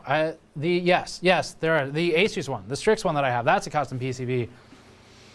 I think Buildzoid's working on a PCB analysis of that one for our channel. So we'll have discussion on it and tear down and testing and all that stuff. So yeah, that is. I don't know if the MSI one I got is or not. Okay, just installing the drivers now, so boring stuff, but it'll be done soon. We can get back to overclocking.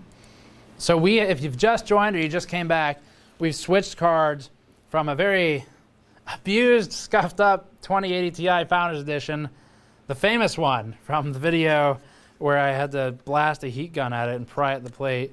Is that? Oh no, it's become glued again. So that one has just gone through testing here with overclocking, and it's about 7,100, 7,120 points. So we're going for 7,400 points. There we go.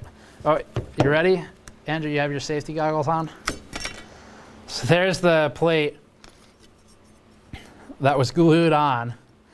If you missed the video, that's what you missed. Man, what a pain this was to take apart. I think the official count was over 70 screws. So the going theory from comments seems to be, and I kind of agree with it at this point, the going theory seems to be that Nvidia went for 1 screw per RTX op. So I think that is how they decided. I wouldn't put it past them. It seems like the kind of small attention to detail they do. Just see if anyone noticed. So that's the glue that's left over. PCB, it's got an LED controller on it, cabling for the fans, RGB LED for the top. That is actually just green. And I don't know if it has anything else on it, but I don't know if it has MCUs or anything like that. So that's the card we just used. Other way? Is this right side up or upside down? It's upside down right now. This is upside down? Okay. We're leaving it that way. Just to annoy everybody. All right. So let me read a couple more of the normal chats. Unexpected delivery delay email from Nvidia on my 2080 Ti, someone says. Is that just because of weather, or is that because I know they sold out of them. Okay. I just got here. Do you think some of the larger 20 series cards Asus will be able to physically fit SLI on an average X470 board? Yeah, I guess so. 2.7 slots. It's not impossibly large. It's pretty damn big. So we have a 2.7 slot card here. Let's get a shot of this, Andrew. So we have a 2.7 slot card over here, and this one, if you kind of just imagine having another one, it would work. I mean, you gonna put it there? Is that where you're gonna put it? You can put it here if your PCIe slot lines up. Oh no, I'm touching the components of the computer while it's on, and The Verge said that these have several hundred watts running through them. So this is, you could put it there, I guess, and there's enough space for it to kind of breathe, but you're really hanging down on the case, so make sure you don't have a power supply shroud, I guess. That'd be my only advice to you. And make sure your PCIe slots are very widely spaced. Okay, so the drivers are done installing. We can restart now and start overclocking the EVGA card, just to the Founders Edition. All right, limited edition, upside down Founders Edition 2080 TO. Okay, that's what we've created apparently. Okay, so let me go back to Super Chat. This is rebooting right now. It's finalizing the driver install. Quick update for everyone, going through all these over and over again, but original score 6246, target score 7400 in TimeSpy Extreme. So we started very far away from the target, over 1,000 points away. And currently we're at 7120 with this thing. And that was with a plus 200 core offset and plus 850 memory offset. And now it is time to see if EVGA's additional 7% power can get us more points in TimeSpy Extreme. So let's, this thing right here, the power target slider, goes up to 130. I'm going to run the test default first, though. Get us a baseline, see where it performs natively. But you can see here, 130 offset. So it does go up a bit higher. That should help. TimeSpy Extreme. Let's do a full run. Let's just do a full run and see what the score is. So that'll give us our new baseline for an after or an add-in board partner card. All right, super chats. Rollerblader 1, $4.99. Is RTX an attempt to make a GPU line akin to LGA 2066 CPUs? We use separate systems for ray tracing in my field, and I can see them selling to prosumers at that premium. Yeah, I don't know if that's the intention, is to create like an HEDT equivalent. It's doing that scaling thing again. But certainly for prosumers like developers, I think there's potentially more, I guess value is the right word, there's potentially more motive to buy it than a consumer right now. Because if you're developing and you are making a bet, you are taking a risk and assuming that RTX will become a thing that can either sell your games better or an industry-wide thing, and you'll look bad if you don't have it, then buying today as a game developer probably makes sense. And it's pennies at the end of the day if you're making what did Fortnite bring in for Epic? Like $1 billion or something stupid? Yeah, I don't know what Fortnite's making them, but if you're making that kind of money, it's pennies. Especially if it enables better graphics, but not that that's Epic's goal. But yeah, I don't know. I would agree. Prosumer focus makes more sense. It's just, I don't think they're trying to do that. I think they're trying to do gamer focus. So it's kind of a mismatch. Matt Merkel, $5, just joined in. How many Burke ops are we up to now? Yes, there was actually a joke in the video that I cut out for time purposes about having GN ops instead of RTX ops, our new measurement. So you might know RTX ops, of course, is derived by int32 plus FP32 times 0.8 times something plus something else times 0.2 for the DNN plus tensor times 0.4 for something else. So that's RTX ops.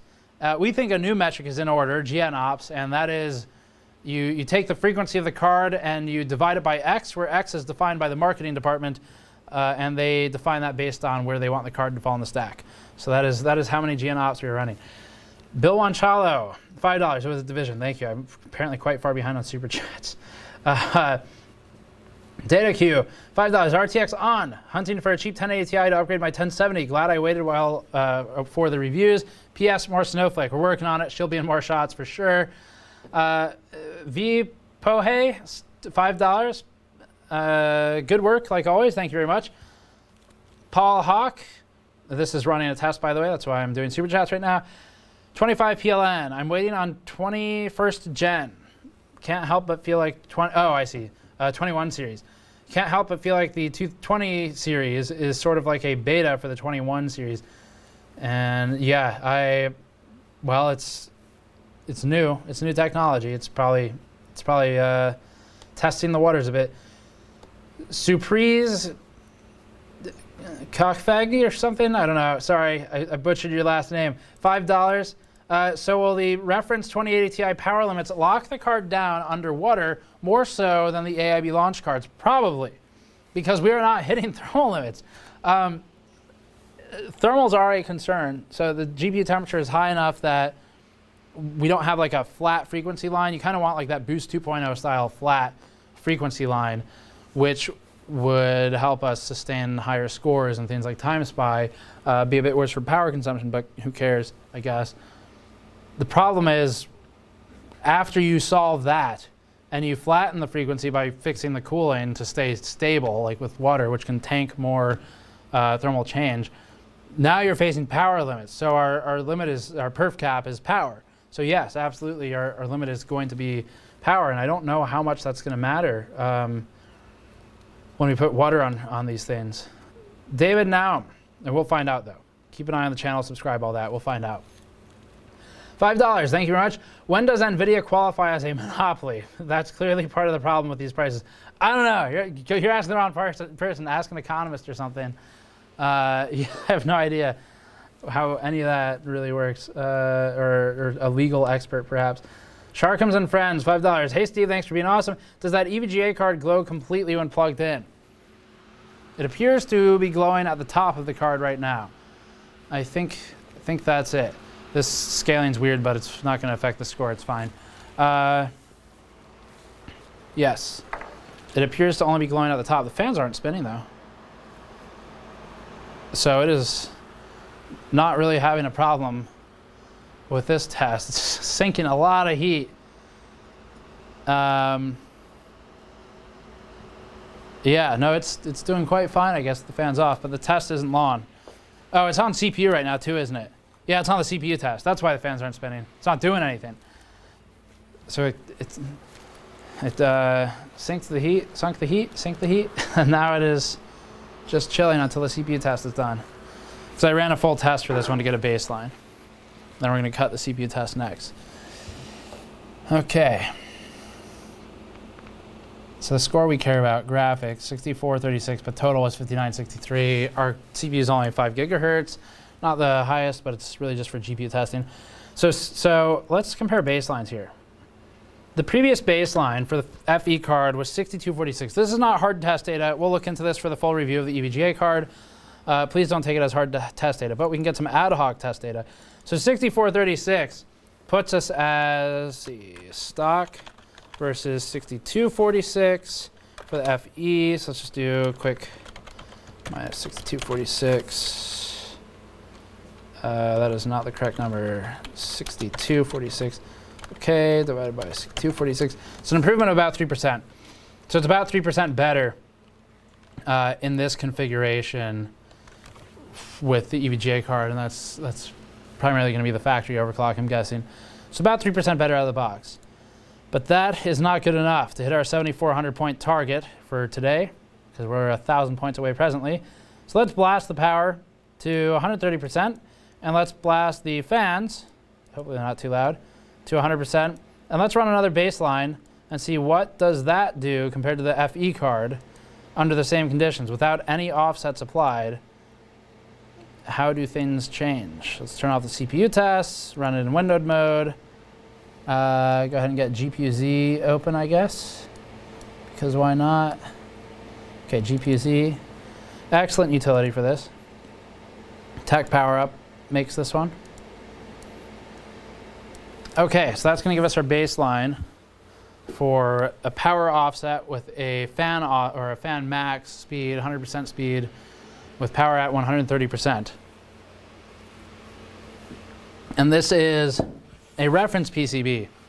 So because it's a reference PCB, it is a linear increase. So it's 123% versus the same baseline on the reference card versus 130% versus the same baseline on this card. So we have 7% more power overhead to play around with. And frequency is pretty high right now. It's sustained 1935 to 1965 is what I'm seeing, just as an ad hoc site, just spotting it. No logging or anything right now. 53 degrees, which doesn't mean anything because this is a short test. This is not a controlled thermal test, but it does mean that we are within the higher range of what Boost 4.0 permits. And yeah, we'll let that run. See what it does for score. Previous equivalent test on the FE card was 6518 here. So we'll see see how we do here. Earlier, I missed it. Earlier, someone said that you should be counting the number of screws in this card in giga screws, or giga screws, depending on which language you're using, or which meme you're using. Yeah, 10 gigaarrays. I don't know how I feel about all that. I guess that was part of the formula too, wasn't it? That's part of the RTX ops formula. How many gigaarrays does it do? Someone says, just tuning in, saw a review of the 2080 Ti Zotac Amp Extreme, or Amp, showed overclock potential about 15% over what? Worth the upgrade from two 1080 Ti's and SLI. I don't know, like it's, in games where SLI is not supported, it's definitely better, but first of all, Zotac, their 1080 Ti cards, the VRM did not make contact to the cooler. So that was poor design. We talked about that then though. I don't know if they fixed that. Their 980 had similar problems, 980 Ti. But not speaking about partner cards, yeah, is it worth upgrading? It's really more of a question of, do you have like $1,200 where you're just like, I don't want this money anymore. I have OCD, and having this $1,200 is throwing off having a perfectly round number in my bank account, and I need to get rid of it. That's kind of the question. And you know, if you have like a legitimate use, if you're like, I don't care what Steve says, I know what I need to use this card for, and I can't get it from anything else, that's awesome. Go buy it, because if there are places you can use those cards. But generally, no, I don't think so. And NVLink is going to be a bit different. We'll test that soon. Okay. 6580. I got to get some super chats in too. So for this equivalent test on the FE card, we were at 6518. And we're at 6580 here. So we haven't really gained much from just having the additional power. But we haven't overclocked yet either. And also, all silicon is different. The GPU is created different. So we can't do a straight comparison. 6580 plus 130%. Max fans taking notes. Okay. So we need to start overclocking this thing properly. And okay. Let's just do a simple, same thing. Let's do 80. We did 80 last time. We'll just do the same steps. I'm just going to set the voltage plus 100 so we can be placeboed into thinking it does something. And let's run that.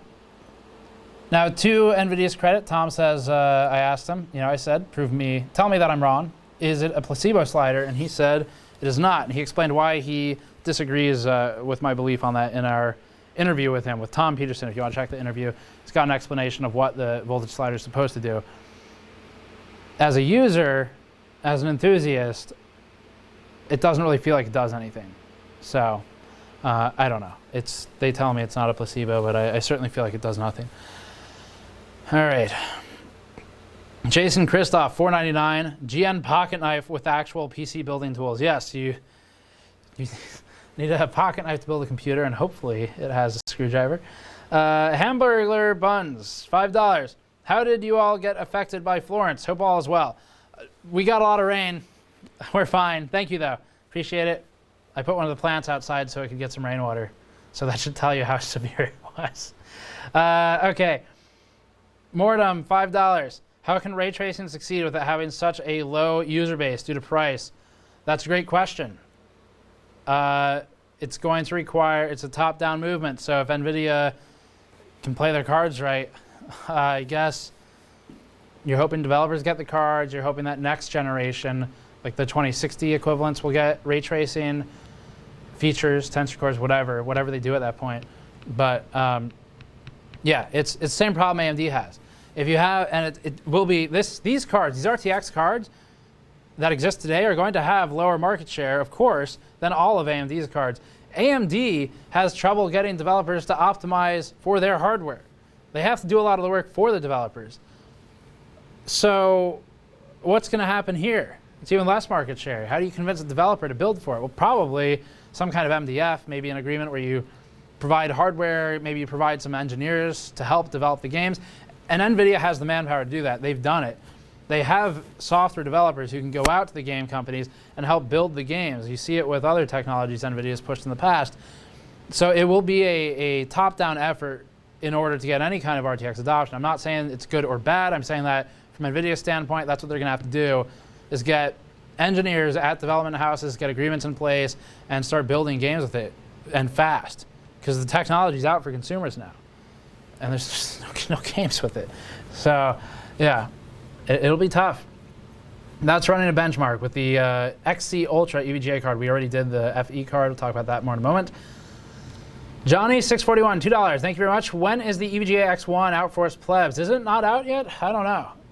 Jacob, if you're watching, text me and tell me if there's a planned launch or if it's already out for Precision X1 for the I guess everyday, the non-media users is what I'm looking for. The normals. That's what it is. All right. Okay.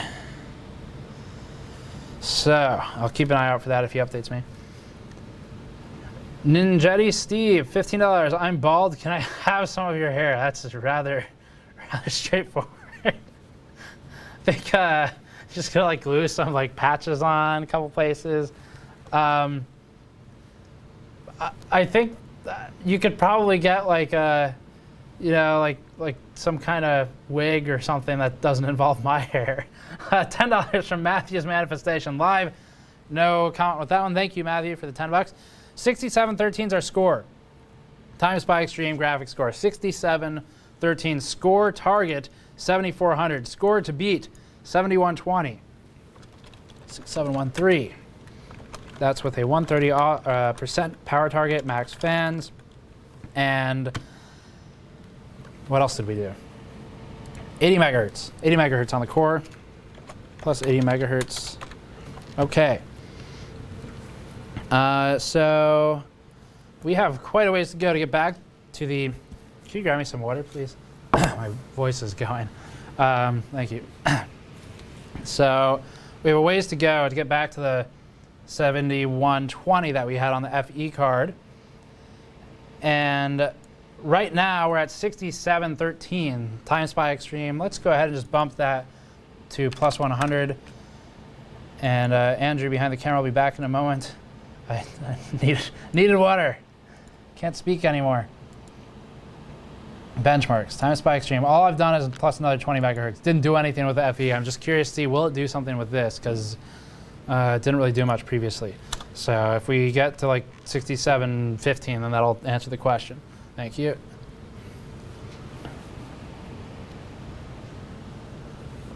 Okay. What's chat saying? New sponsor, Fiji Water. I mean, hey, if you work for them, I'd take a water sponsor, I guess, over like a hardware sponsor just because it's completely unrelated. Well, no, that's not true. We'll be shills for water cooling forever. Fiji, forever the course of Fiji's company history will change by sponsoring us, which they're not presently, just to be really clear. By sponsoring us, we'll slowly convince them to get into liquid cooling. They'll become the new worldwide supplier. All the water used in your open loops for the future will come from literal mountains because it's more pure. Okay. What size shirts sell it the quickest? I think large and XL for us. All right.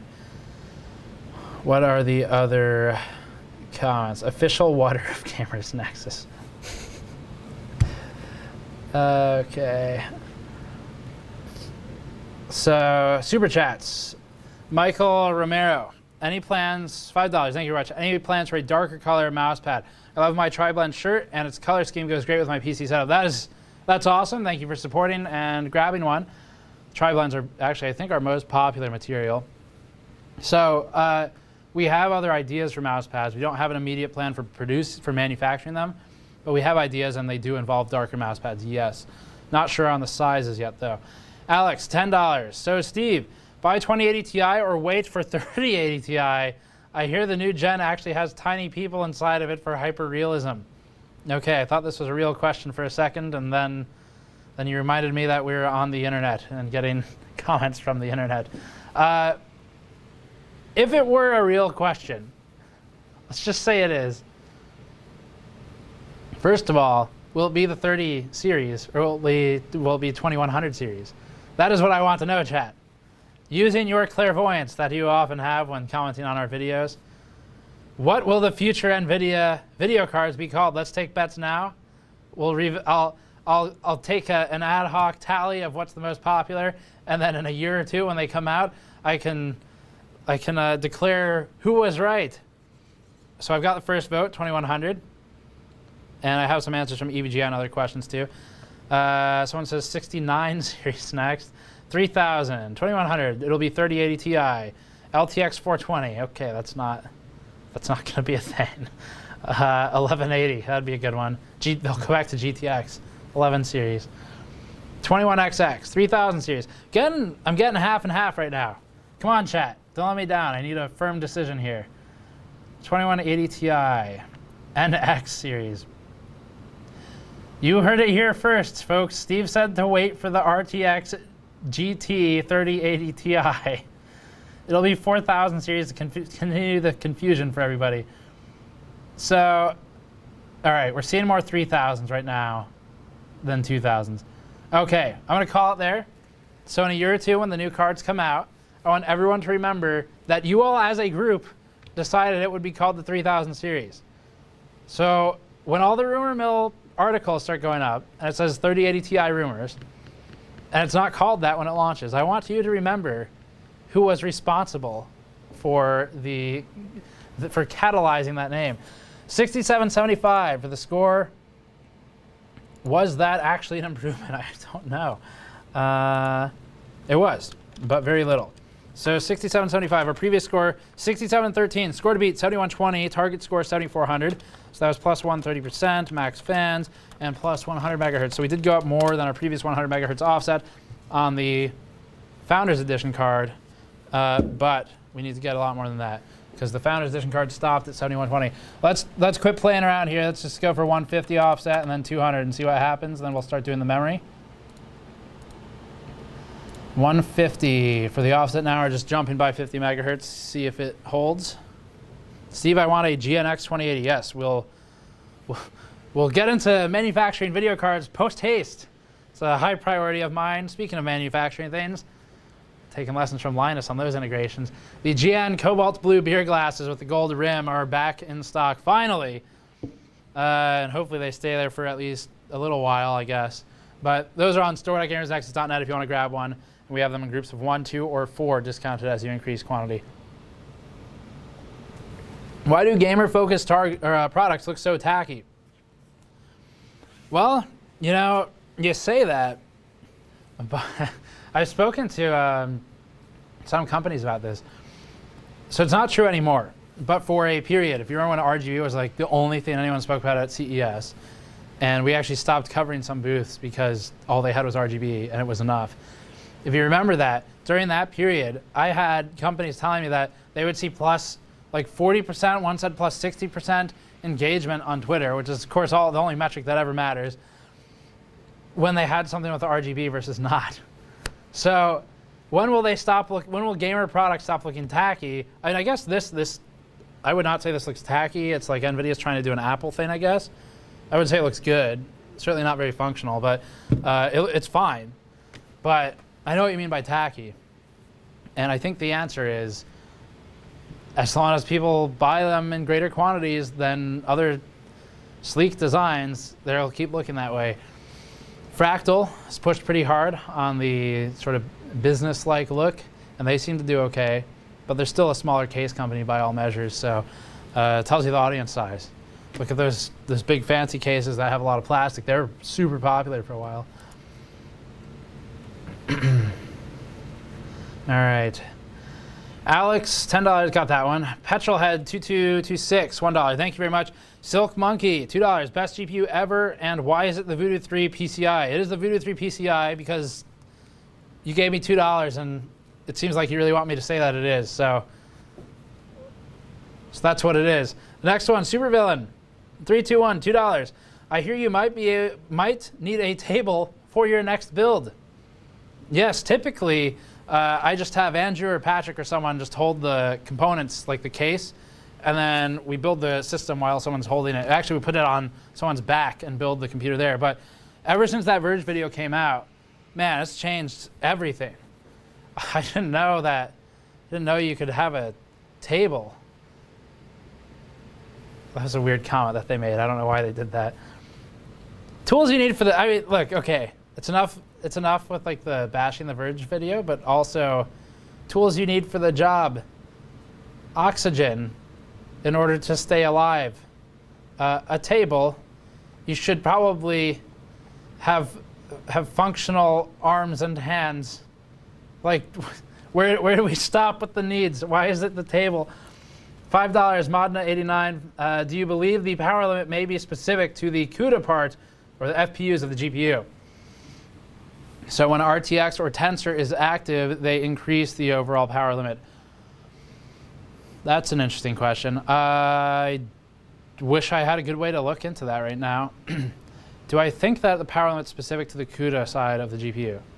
No, I think the power limit is specific to the GPU, like the whole thing, and how much power it's drawing. They have hardware monitor sensors on it now. They have like, I forget what they call it, I for current. They have current monitoring now. That's a bit more advanced than the previous generation. They've always had it, but more advanced than previously. And I think it's just for whatever the GPU is drawing, but I don't know. I'll have to look into it. 68, that's a familiar score.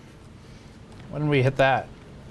We hit that exact score previously with the exact offset. That's not a good sign. With the FE card, with a 150 offset, 123 power, not 130, we hit the exact same score. Now there's some variance here. 3D Mark, TimeSpy are not perfect. They have a lot of error. If we ran it again, we'd get a slightly different score. But let's keep going, see if we can get it to crash. Let's try just 200. Okay, guess I need to start the benchmark. All right, so we're going for 7,400 points.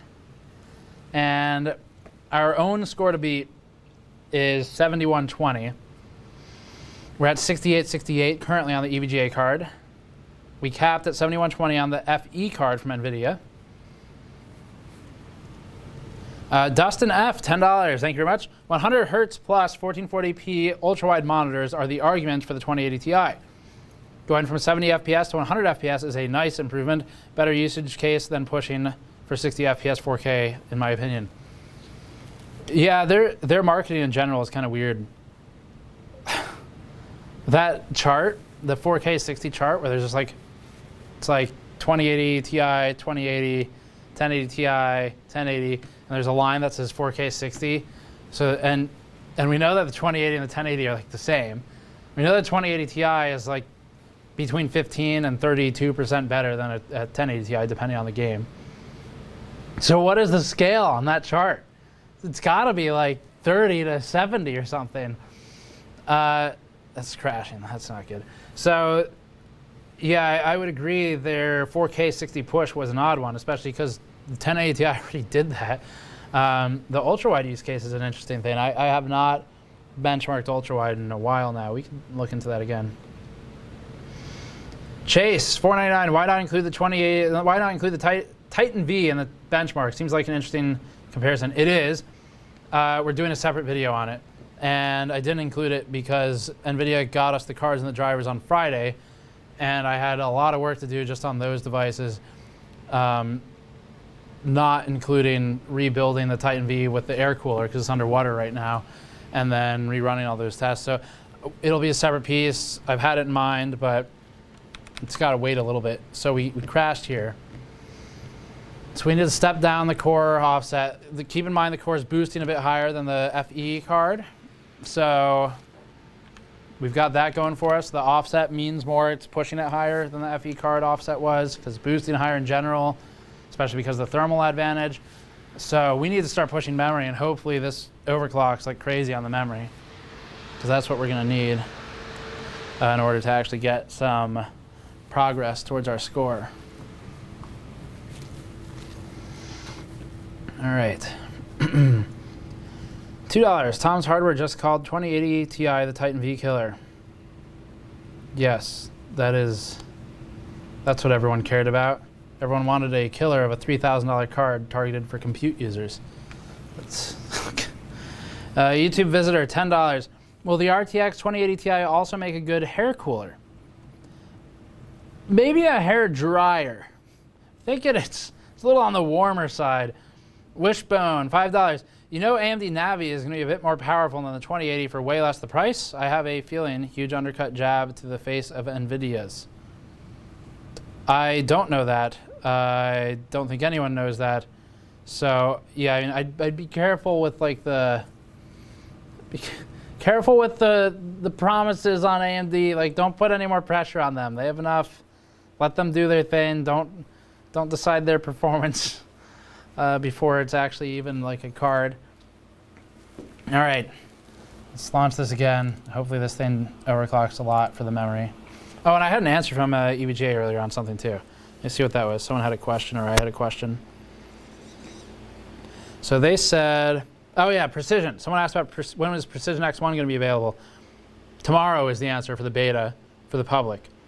And someone says, apparently someone in chat said they had a pre-order issue. I don't know if I haven't gotten to that question yet. But my EVGA contact, I guess, saw your question and said, for Adam with the pre-order issue, say he can contact me and I will help him out if he is still interested.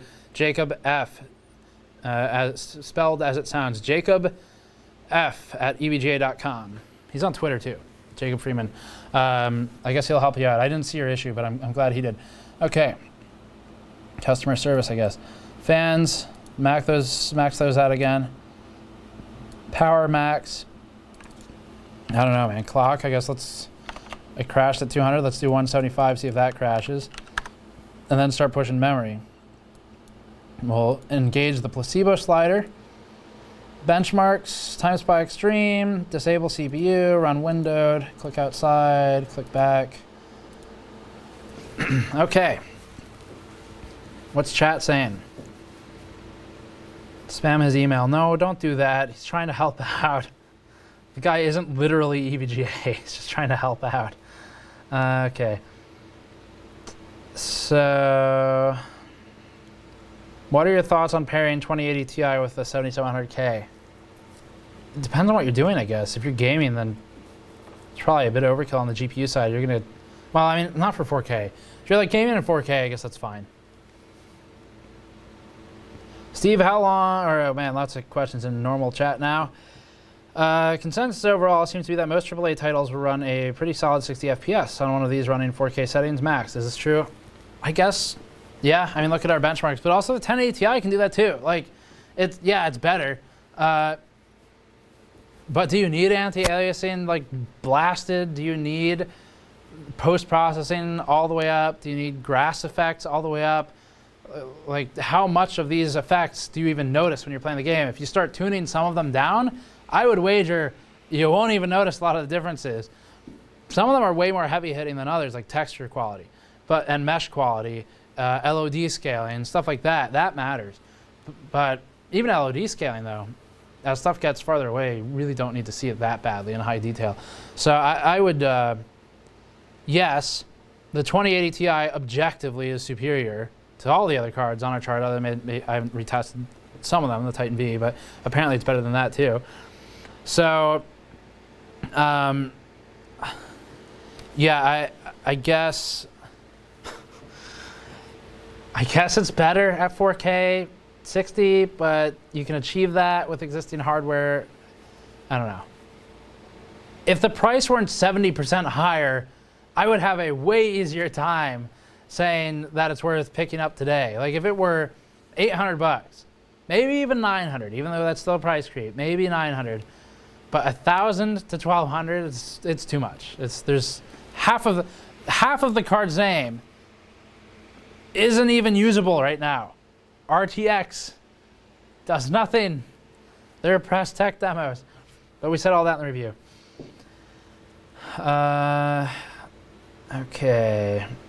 Any questions? There's stuff in Super Chat too. I'm going to try and catch up. I have to scroll up a bit. There's so much. I think I'm like an hour behind on Super Chats, but there's a lot of them. I appreciate it. Thank you very much. Just give me some time. Okay, we got the Voodoo 3 question, got the ultra wide. Got the Tom's Hardware thing, hair cooler thing. All right. Where is the most recent question? I'm being told apparently AMD announced Navi for 2018 or something. I guess that's cool. Yeah, I've been buried in office moving and testing, so I didn't see it. I know they were planning Navi in 2018 like years ago. I'm not sure of the current, like what's supposed to come out for Navi first. Okay, $5 Gandalf says, seems the consensus for RTX gaming has been reached. Any plans to test rendering suites that use ray tracing like Maya, V-Ray, iRay, etc.? I figured with a name like Gandalf, you'd make a you shall not pass comment regarding the price, but I guess this works too. Yeah, we have loose plans, but we're not testing that stuff yet because like Blender needs to be updated still to support it. That's on Blender's side. 6962 is the score. That's a plus 175. So we're stable.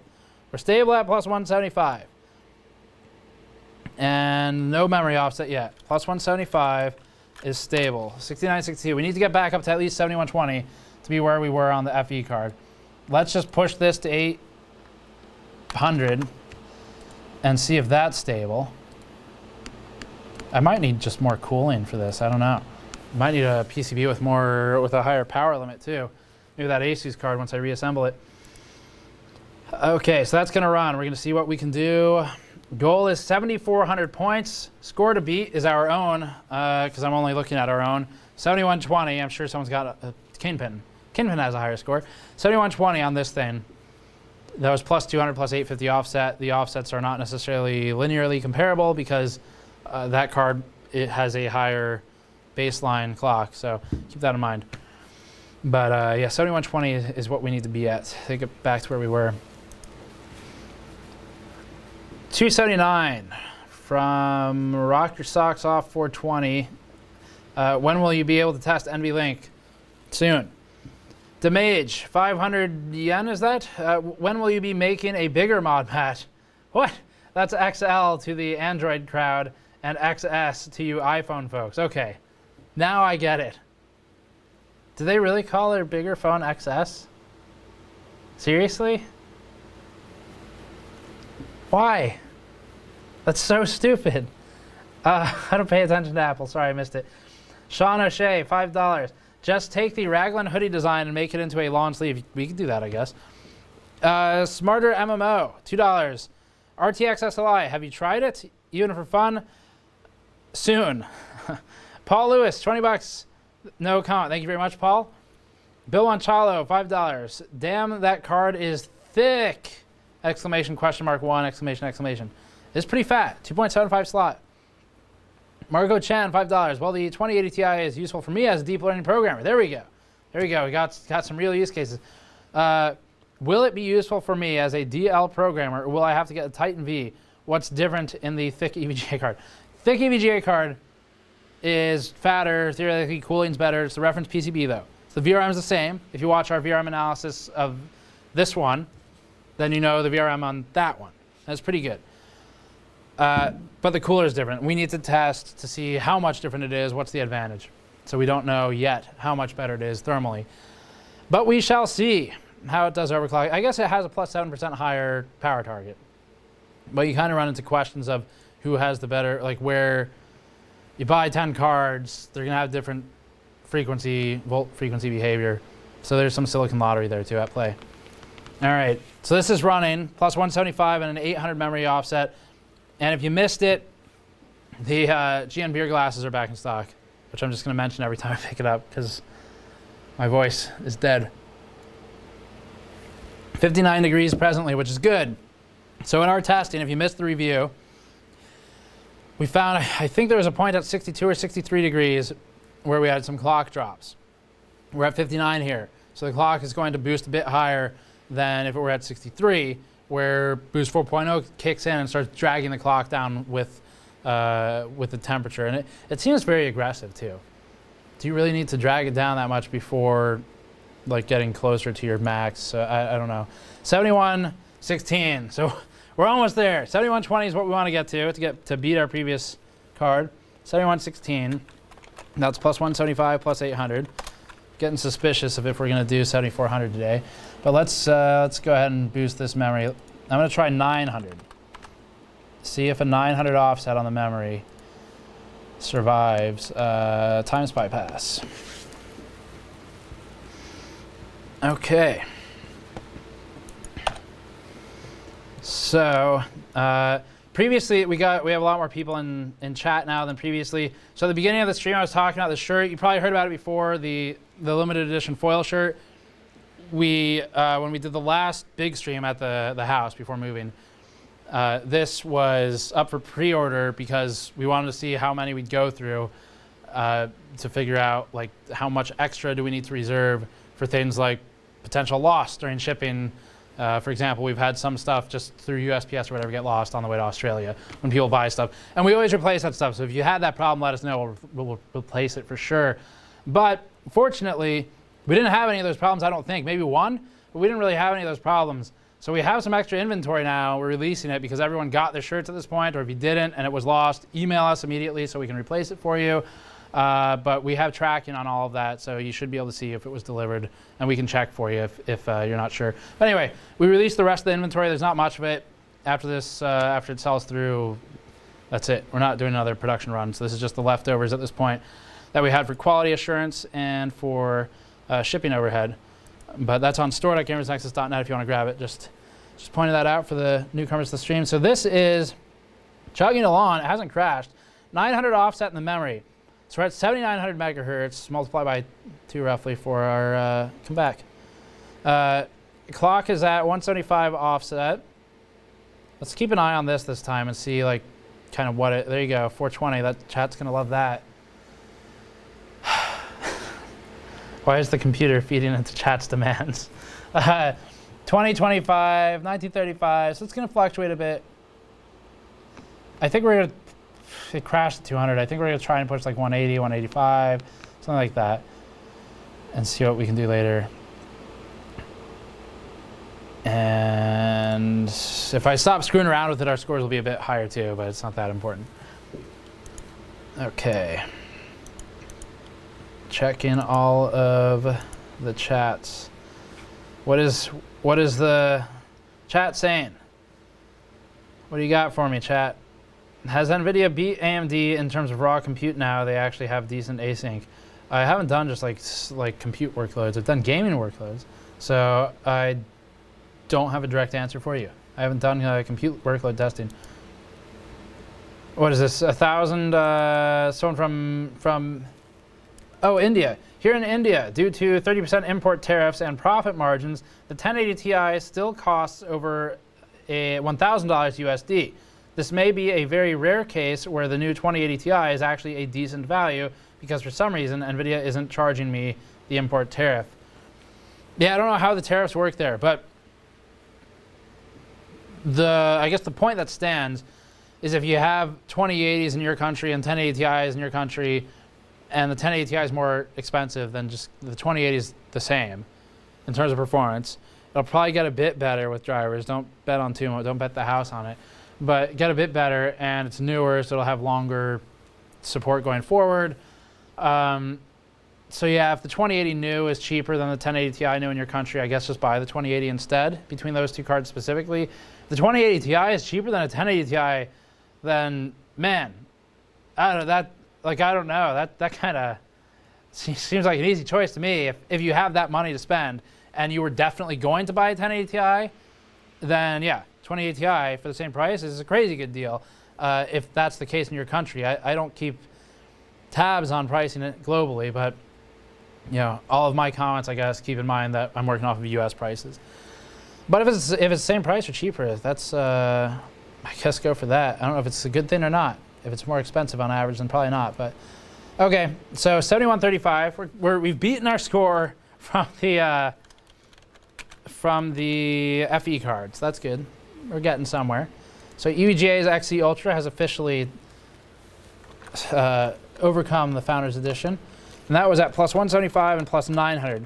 I don't know how much higher this memory can go before it starts freaking out and crashing or throwing artifacts. Let's do 950. I'm getting kind of hesitant towards there. Then we'll try and push the core a bit more. So we've beaten our FE score. That's good. That's half the goal today. I'd like to see 7,300. I said 7,400 is a target, but I'd really like to see 73.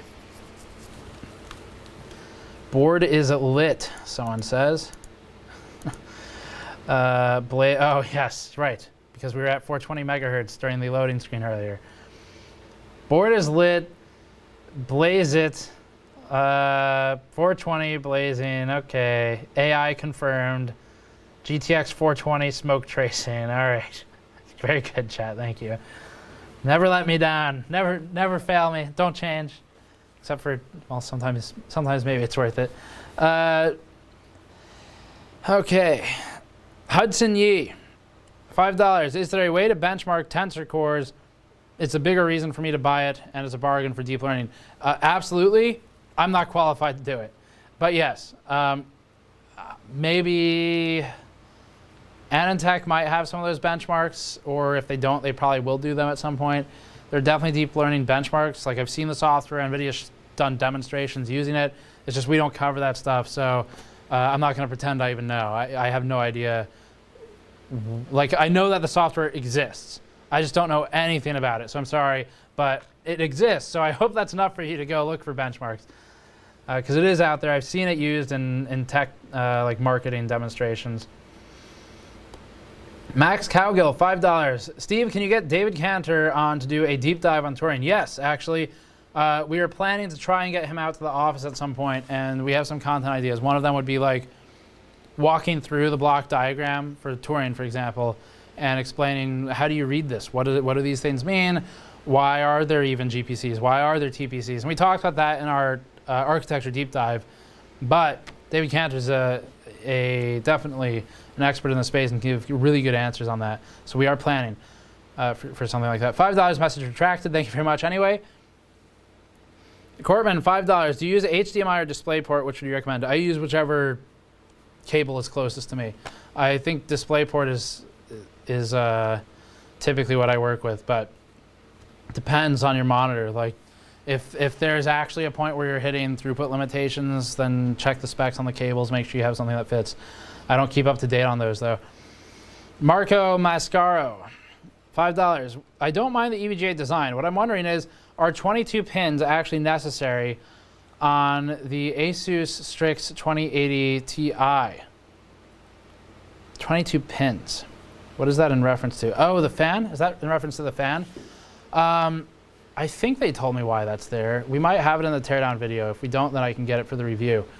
But one thing I did like about it, and this isn't public yet, but when we open the card for the Asus one, it opens like a book. So it just goes like that, and the cable can stay completely connected because they used a sufficiently long one, and it's on the end of the board. So I really liked that. It's a really small feature. I don't know if that's what you're referring to specifically, but that's what jumps out to me. 7165, it survived. All right, we've got a chance. Got a chance of at least seeing 7,300 today. We're past the Founders Edition card, so that's a start. We might do it. I don't think we're gonna do 7,400, but we might do 73. 7165, that was at plus 135, plus 950. How much more does the memory have in the tank? We're at a 950 offset on this thing. Let's not push it too much, let's do 975. It's at 130 power target, so EVGA's gotten us some advantage there, but we might need like one of their FTW3s or some other full custom board to get some more power into it, or mods. So don't let me down, EVGA. I need more points. It's the only thing that matters on the internet. Who has more of them? Let's see. EVGA's Jacob says, here comes the world record score. Nope. But thanks for trying to flatter me. I'm not going to fall for your tricks. Dennis, $5.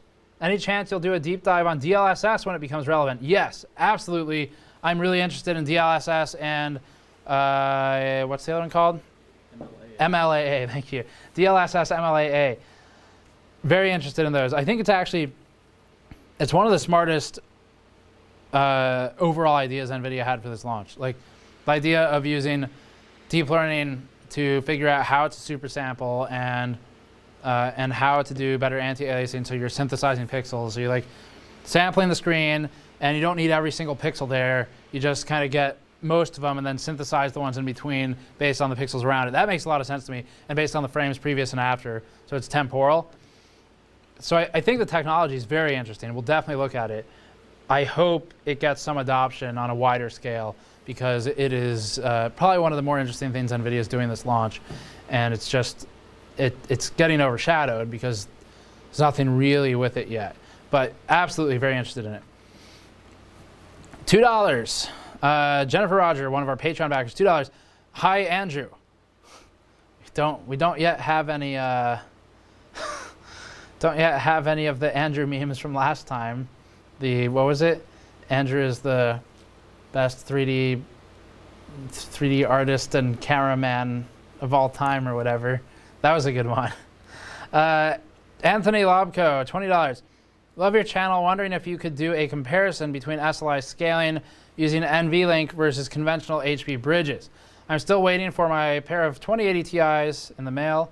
Want to know how well it'll work. Yes, sort of. We can't put... Come back. Screen died. It'll come back. We can't put SLI bridges on NVLink, obviously, but I am doing NVLink testing. I guess I'll do some SLI testing too while I'm at it. But I don't have the same cards you have. You're talking about two 2080 Ti's FE cards, and I'm going to be mixing and matching cards. So I don't know if that'll even work. We'll find out soon, maybe tonight or tomorrow. Horizon Walker, $5. Thank you very much. No message. CUDA Core, $5. What are your thoughts on pairing 2080 Ti's with a 7700K? I think I got that one. I don't know if it was like later, but if you're running at like really high resolutions and it's not a CPU bound game, I guess that's okay.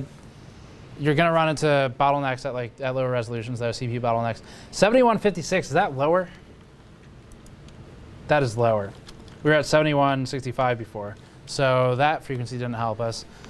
We're starting to get into diminishing returns and margin of test variance.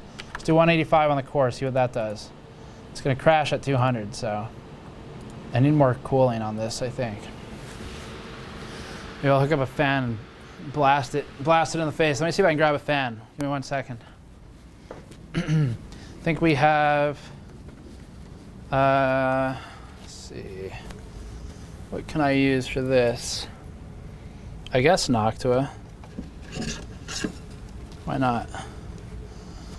We have like higher RPM fans, but this one won't blow out the audio too much. Just too big for those holes. I can get one in there.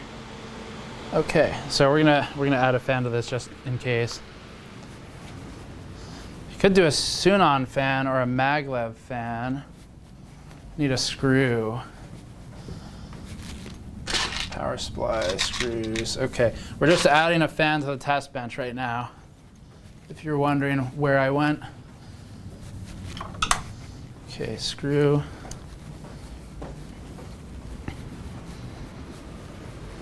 So I might want to put a faster fan on there, but this should be okay. I want it to go in. Is there a fan header down here? Where's my fan header? Damn, that's kind of far away. Okay, I need an extension cable too. All right. So we're gonna add a fan just to try and get some extra cooling on this thing. I think it needs it at this point. That's not the right screw for that. You get an extension cable on the correct screw, and then we will see if adding a fan can help us out at all with this. So many Chromax cables. Can we just like, what am I supposed to do with this? This is what Noctua sent us once, which we very much appreciate. But man, this is a lot of fan extensions. Okay, so need a screw, and then we can install that fan. See if that helps out our score. Looks like the test is surviving, by the way. I think I put it up to 185 offset. So that should get us a bit more score, hopefully.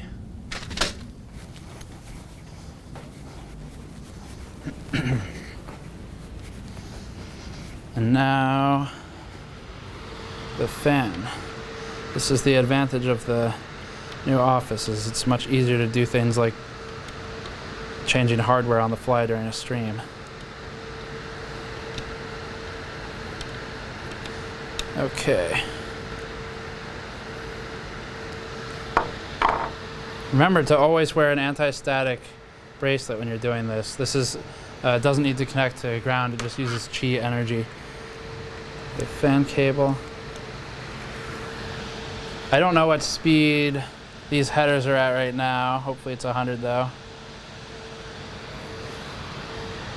Okay, a little bit of extra air, not much, but it's something. Any degree will help right now. 7183, so that was stable. We're getting there. I want 7300. I want to modify my goal to be more realistic and modify it from 7400 to 7300. 7183, that's at plus 185, plus 950. Added a fan. Take a note of that. I need to get through more super chats in a moment. He's not fighting static, he's fighting cancer. Yes, a reference to the Livestream bracelet. RTX bracelet. Oh, there are a lot of the Verge comments right now. Okay, 7183. Let's see if I don't know. Let's try 190. I guess we're gonna crash soon. Might as well try 195.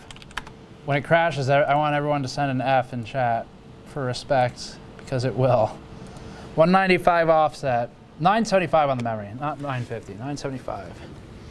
Is that EVGA cooler being very loud? I'm not in a position to objectively measure it right now. I'm not, I'll measure it for the review. I'm not going to spit a number out there because I actually don't know yet. You're not supposed to push F before it dies. You're supposed to wait. You got to wait for it to die for it to pay respects to it. Jumping the gun.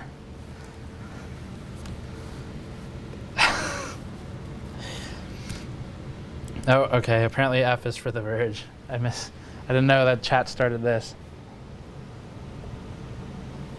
There's more Fs now. Okay. All right. Okay, it's running. For now. Super chats. Chris Smith, $5. Cancel my 2080 pre-order. Glad I did. Have a beer on me, Steve. Thank you very much. Hey, I mean, if we saved you some money, then that's good. Like if you already had hardware you're happy with. Of course, we also want to show when people should upgrade if it would help them, but it's not always the case. So hey, I'm glad it helped you. Alex Garcia, $4.99. Expected VR gains for 2080 Ti. I've been told by the internets that it is significant. And we do have the capability to do objective VR testing. We've done it in the past, most recently with the 1700 R7 versus 7700K. Man, it's a pain to test though. Like, to set up that software is non-trivial. But if there's interest, I can look into it. The problem is I don't have the newest VR headsets. We have the original Vive and whatever the Oculus Rift was that came with the touch controllers. So is that stuff even relevant anymore? Like I know there's a new Vive. If I have to buy that, I'm going to lose money on the content, so I don't know. Horizon Walker, $5. Has the software support of NVLink been added? I don't know. I have heard from another reviewer that they're having a lot of trouble with NVLink, but I haven't validated it myself yet. Still alive. You all prematurely pushed F, just like I told you. Draxel Gaming, $5. Purchased GN beer glass and core temps have significantly improved. Thanks, Steve. Also copied your framed wafer idea. Nice. So, oh, yeah, and lighting it up. That'd be kind of cool, too. So, framed wafer idea, if you missed it, this was on our just kind of a test live stream. Test stream, please ignore, for our fan mail segment. And we actually bought this one, but so Patrick cut this out, framed it. Unfortunately, it arrived like cracked and shattered. Are you getting good reflections on that? This is this actually has RTX on right now. So yeah, it arrived like this. The only thing with RTX on, and it still looks fine though. Like this one's good. These are cut out, so you can buy these on eBay for like $20 or $25 or something, the wafers, and then just buy like a shadow box. We're gonna put it on the wall at some point, but it's just back here for now. But it is a cool piece of, I guess, tech art-ish for what we do. Okay, 7233. Man, we're climbing fast now. I really thought it was over. 72. That's there's a chance. Thought it was all over. So our new goal, I changed it to 7,300. Our original goal was 7,400. Our Titan V score was 7,800, 7,836. So we're not hitting that, but that was heavily modified and also Titan V, so it did a lot of work for me. So let's see if we can get past this. I don't want to see any Fs out of you until it actually crashes this time, by the way. Let's run that. So it's just 200. I only did 5 megahertz because previously at a 200 offset it crashed. So I want to see if that happens again or if that was a fluke. I mean, maybe adding the fan might have helped. There are a lot of Fs in chat right now. I specified for there not to be Fs in chat. How many hours have you put into testing in the past week? P.S. I was the guy who asked about GPP at the PAX East panel. Oh, cool. Yeah, that was actually one of the best questions at that panel. Probably the best question at that panel. So that is from Corey, $5. Thank you very much. How many hours in testing? I think I kept track up until yesterday. So how many days was that? Thursday. Let me go through it. Having an office now means that I'm keeping track of the hours, which is probably bad. Thursday, that was first embargo was the 14th. So Thursday, 22 hours. Friday, 14 hours. Saturday, 14 hours. Sunday, 14 hours, which is actually kind of light. Monday, I think that was 16. And then Tuesday was, when did I start on Tuesday? I don't remember. I don't know, probably 18 hours or something on Tuesday, maybe 20. So whatever that is. But all the other hours were sleep, so it's okay, don't worry. Okay, so this is running. It's not crashed. Damn it. Oh, okay, good, didn't crash. You're all pushing for that F. F is making it pass, okay. Wow, you must sleep in the office. I have done that. Steve, read your wall art plan. Can I send you some SGI stuff? That'd be cool. What kind of, yeah, I mean, SGI is an interesting company for sure. They spawned Jensen and Nvidia. So if you have SGI stuff that you don't want and you have no sentimental attachment to, you are welcome to send it along. The P.O. box is open. It will remain open for at least 1 year. And of course, I don't plan to close it. So you're welcome to. We are probably going to do like another fan mail thing stream at some point because we have enough boxes to open. And we still have all the CPUs out. I haven't done the art yet. I'm going to go through like the next group of stuff that came in. I know there's some core memory that's really cool.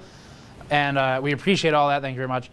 But the plan, I think someone had an idea of doing a pixel art GN logo out of CPUs, which is actually a really cool idea. So we might do that. I don't know. Maybe just like over there behind like the framed shirts or something. Not really sure. Like maybe up there. I don't know. Let me know what you think, chat. We could do like a pixel art CPU GN logo, or like maybe put it off over here. We had our poster, video card poster here, but it was reflecting all the light. So let me know what you think. That was kind of the going plan, though. Did it die? It might have made it. I'd love fan mail videos. Yeah, I'm thinking like monthly, just as a live stream. Okay, just came in. How's it going? Okay, so let me give you the recap. I lost your name. Sorry, scrolled up too fast. So for the person who said just came in, how's it going? My original goal today was 7,400 points, and we started with the Founders Edition card. We ran a baseline test. I have all the notes here. I'll run you through it quickly. Baseline test on this, meaning no overclocking at all. We're ignoring the CPU, just graphics score, was 6,246 points. I wanted to hit 7,400, so we had 1,200 to go-ish, 1,150. And then I offset the power 123% with max fans. That put this thing to 6,518. Gained 300 points just from that. TimeSpy Extreme. Then we offset the core, 80 megahertz, 6700 points. Offset at 100 megahertz, 6712 points. Not a gain, really. Offset at 125, got up to 6809. Skip a few steps here. Eventually started doing core or memory overclocking.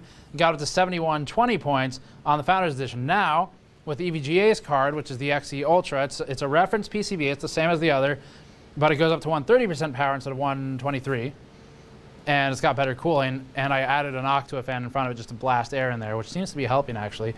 And now we are at 7221, which is actually a downgrade from the previous score of 7233, so we're kind of within error at this point. Is that 200 megahertz, or what is that? That's a 200 megahertz offset. Previously, we crashed that offset with a 975 memory. So we're trying to hit 7300. I modified my goal. I'd still like to see 74, but I don't think it's going to happen. So we are going for 73 today. And we're at like 7222 or something like that. Let's just see if it will crash. That's what I'm going for now. So let's do 210 and see also if the score stops decaying. That would be nice. This will kind of confirm what's going on there. So that's a 10 megahertz offset additionally. Everyone's doing the Fs again. When does the stream end? It ends when I hit 7,300 damn points in TimeSpy Extreme. All right, what's the max frequency achieved so far? That's kind of a trick question because the max frequency is not necessarily the, well, it is not the sustained frequency. So the max frequency was 2205 megahertz, which is very high, but it immediately crashed after that, so it doesn't count. We had like 2130, 2115, stuff like that. Not sustained, it's crashing. Not sustained. Sustained is closer to like 2070 in best cases, 2080. Yeah. So that did not survive with a 210 megahertz offset. So your theory about F's saving it, wrong. It's just gonna reboot. I think I can push the memory some more though. Okay, let me check all of my other notes. Okay, got that question already? Got that question. It burns when IP. Great, $5 from them. IP, of course, being as in Internet Protocol, very clever there. How long do you give it until someone changes the BIOS, much in the same way as Vega 56 or 64 to get a higher power limit? That's hard to do with Nvidia in that they don't allow it. So you're better off with hard mods with Nvidia stuff, unfortunately. We might try like a shunt mod, I don't know. I don't know if it works anymore though. Billdoid was kind of questioning it, I think. I don't know if he's still in chat, but he seemed kind of skeptical of whether those would still work. All right, so that did not go over well. Let's go down to 200, see if that's even stable still. You know what, I'm gonna do 195, and I'm gonna try and push the memory, excuse me, to 1000, and just see if we instantly lock and crash. And the fans spin up again. That's good. Okay. TimeSpy Extreme. Nope, nope. We need to just do graphics only for TimeSpy Extreme. Okay, TimeSpy Extreme graphics only. Enable windowed, actually to full screen graphics only, please. Okay, see how that does. Jesse Foster, $5. Steve, can you turn the H500P into a litter box with an RT pooper scooper? What? What does that mean? I think the answer is no.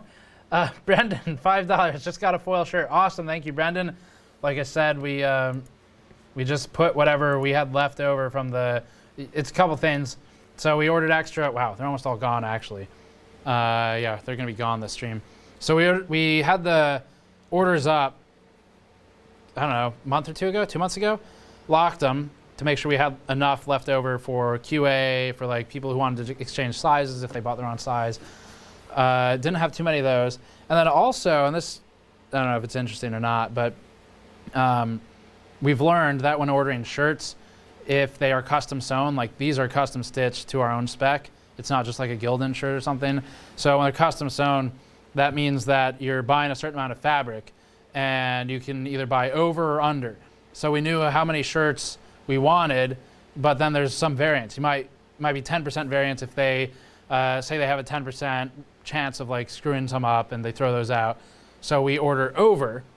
That way we for sure have enough to account for like lost mail, for size exchanges, because it's a percent based system. So if we're like trying to buy a certain amount of larges and we know like, okay, we want this many larges because typically people buy a lot of large, a lot of XL, a lot of 2X, but not the other sizes, we have to order over. So it's partly that, but primarily we had extras for size exchanges, and not many people had those. So anyway, those will be gone soon. NVLink bridge big enough for SLI with multi-slot cards. And that was from a fan24DRR. Is an NVLink bridge big enough for SLI with multi-slot cards? Yes, you can buy different size NVLink bridges. You can buy 2-slot, 3-slot, and I think maybe a 4-slot, something like that. It's just like SLI bridges. Ion 77799, $10. Thank you very much, Steve. You saved me from a poor purchase. Thanks for upholding integrity versus pleasing a company for industry favors and perks like a lot of reviewers out there. I mean, I get what you're saying. That said, a lot of the reviews are pretty critical of this product, so that was good to see. Most of the reviews actually were pretty critical this time. So Linus, Jay, and I don't know what the others said, but Linus and Jay I watched. Check Paul's Twitter. Check Paul's Twitter? Yeah. As in Paul S. Hardware? Except on Twitter, he's just Paul Hardware, because Paul's Hardware on Twitter is a literal hardware store. Paul, what's he saying? I can't see it. 7363. What card is he using? What? Oh, 7412. Take that, Paul. Hashtag rip Paul. Apparently, Paul tweeted at us. I hope he's watching right now. Paul, are you watching? Tweet at me or something. Hang on, guys. I need to take a... Can everyone just... Are you zoomed in on this enough? Everyone do me a favor. Take a screenshot of your screen right now. And take a screenshot of that. Tweet it at Paul Hardware. Not Paul's Hardware. That's a hardware store. Paul Hardware. And do hashtag rip Paul, R-I-P Paul. If one of the moderators in chat can help me out, hashtag rip Paul. And you can send an F along with that too. Paul tweeted at us and said F hashtag ripGN at Gamers Nexus. And he apparently is overclocking at the same time, which is very fun. Thank you, Paul, for doing that. 7363, you should get on stream, man. 7363 points he got. Well, there you go, Paul. 7412. So rip Paul, let's keep this battle going. That's awesome, man. Paul, if you're watching, thank you for joining in. I haven't checked chat. I was busy telling everyone to spam you, so I don't know if you posted anything in chat. No, don't post rip Paul in chat. You can tweet it at him. How am I supposed to spam the guy if I'm doing it all alone? Rip Paul, no F given. Nice. No, the hardware store needs to know. All right. So we hit our original plan of 7400. What did I have to do? What happened? What even? 1,000 megahertz apparently on the memory. 195 on the core. I should probably take a screenshot of this before we do the next test and crash it all. So let me just take a note. So we hit our original goal and passed it. 7412, that was with plus 195 plus 1,000, 130% power. Okay. What did Paul do on his? I don't know if he sent it. Paul is plus 925 and plus 178. And he's on the Asus card. That's a custom board. So that is certainly something we need to look into as well, switching to. I think it's a custom board. I don't know if he's using the custom one. Is everyone, oh man. Yep, there we go. The Twitter brigade is going. Oh man. Okay, well, I need to screenshot this before it's gone forever, and then we're going to try and keep going. Paul, if you're watching, yeah, he is watching. He says, this isn't over. It's just starting, everybody. Paul, are you streaming? Feel free to share your link. Paul apparently says this isn't over. It's become a battle now. Is this how you have beefs? Paul, is this a beef? I don't know how to beef. All right, so I forget exactly what screenshots hardware bot requires, but let's just get a bunch of stuff. Not that this is impressive or anything, but graphics card, we don't need sensors. We need graphics card. We need CPU-Z, a bunch of CPU-Zs.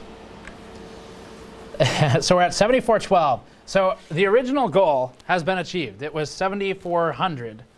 Throw down a diss track, yes. He says, I'm only just learning to beef myself. So Paul is in chat. Thank you, Paul, for joining. The original goal was achieved. And this would be nearing the end of the stream under those guidelines. However, we must now defend our honor against Paul. Paul, are you using a custom PCB? Is that Asus card custom PCB or is that reference? I don't know. We gotta like organize this next time and get multiple media battling or something. All right. So this is pretty cool. Okay, so screenshot needs to be done. We need CPU tab open, we need memory, and I think we need main board. I'm pretty sure that's all they want. And then we need the score, but I don't have a full score though, it's just graphics. Actually, I can't even submit the score, but whatever, that's fine. I'll screenshot it for myself. Memory. Okay, main board. Okay, this will help keep track of our own settings for the future, I guess. Let's get this kind of in there. Okay, cool. That did not do what I wanted to do. Let's get this over. I don't have any space left on the screen because of the streaming. Good enough. So 7412, and for the record, graphics 1, 4757 FPS, graphics 2, 4308, and then we need some more OCs on here too. There we go, fit everything, finally. Paint, save, rip Paul #1, because of course, there shall be multiple. Okay, all right, let's get all this stuff out of here, and then let's go further. So I'm gonna go ahead and say we got our original goal. The goals have been expanded. Has Paul said anything else? I don't think he has. I need to check. I was looking away. Okay. All right, and I have a lot of super chats to read too. I'm sorry. Okay. So, has he?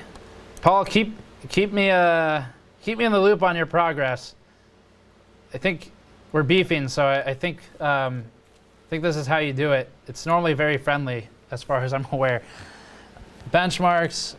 So 7412. Paul, what was your Paul's score to beat? Was, where is it? You've all spammed it off my Twitter feed. It was like 73 something. He was at 73 something. It's gone. It's gone forever. 73 something. So we passed that. But I need to make sure I can sustain a lead here. So we are using the EVGA XE Ultra, which is a reference board with a better cooler. And Paul is using an Asus card. So this has now become, we're dragging Asus and EVGA into our beef, our turf war of East Side versus West Side. And I'm gonna push this up, and it's probably gonna crash immediately to 1020 megahertz on the memory. We'll see. Memory seems to be impacting this more than anything, which is not surprising. It is TimeSpy after all. So let's give that a go. See how that works this time. Beer glasses, by the way, store.gamersnexus.net, they're restocked. I've been wanting them for a few weeks. They are back now in quantities of 1, 2, or 4 with discounts for higher quantities. All right, so we're battling with Paul. He's not streaming, is he? Paul's hardware? Is that your YouTube URL? Yes. I don't think he's streaming right now. Paul will have to arrange something in the future and see if we can do like a dual stream or something like that. All right. I'm glad someone responded to my rip challenge to Linus. It was evidently a different YouTuber altogether. Okay. So $5, Gabriel. How do you theorize NVLink will work for these RTX? Man, there are a lot of questions about NVLink. I need to test it. I don't know. It's got way more bandwidth. That's all I know right now. AEK AGSR, $5. I need to now. I know I need to get out of this 980 non-TI.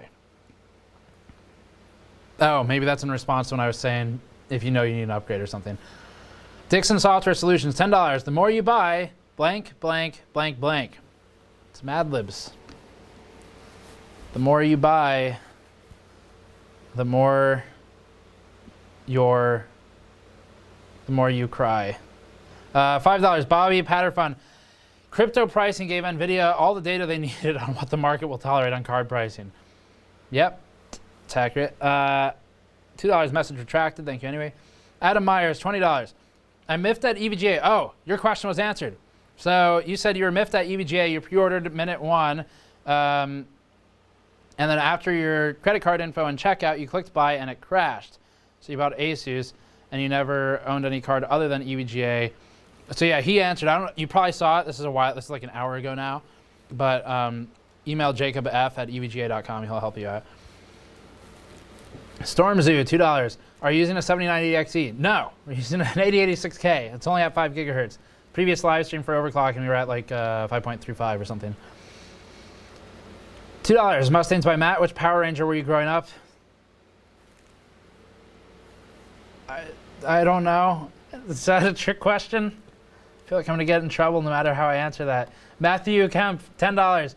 Do you think this release could be planned step to new cards in 8 months, as in a refresh on 10 nanometer fab, kind of like what they did with Maxwell to Pascal?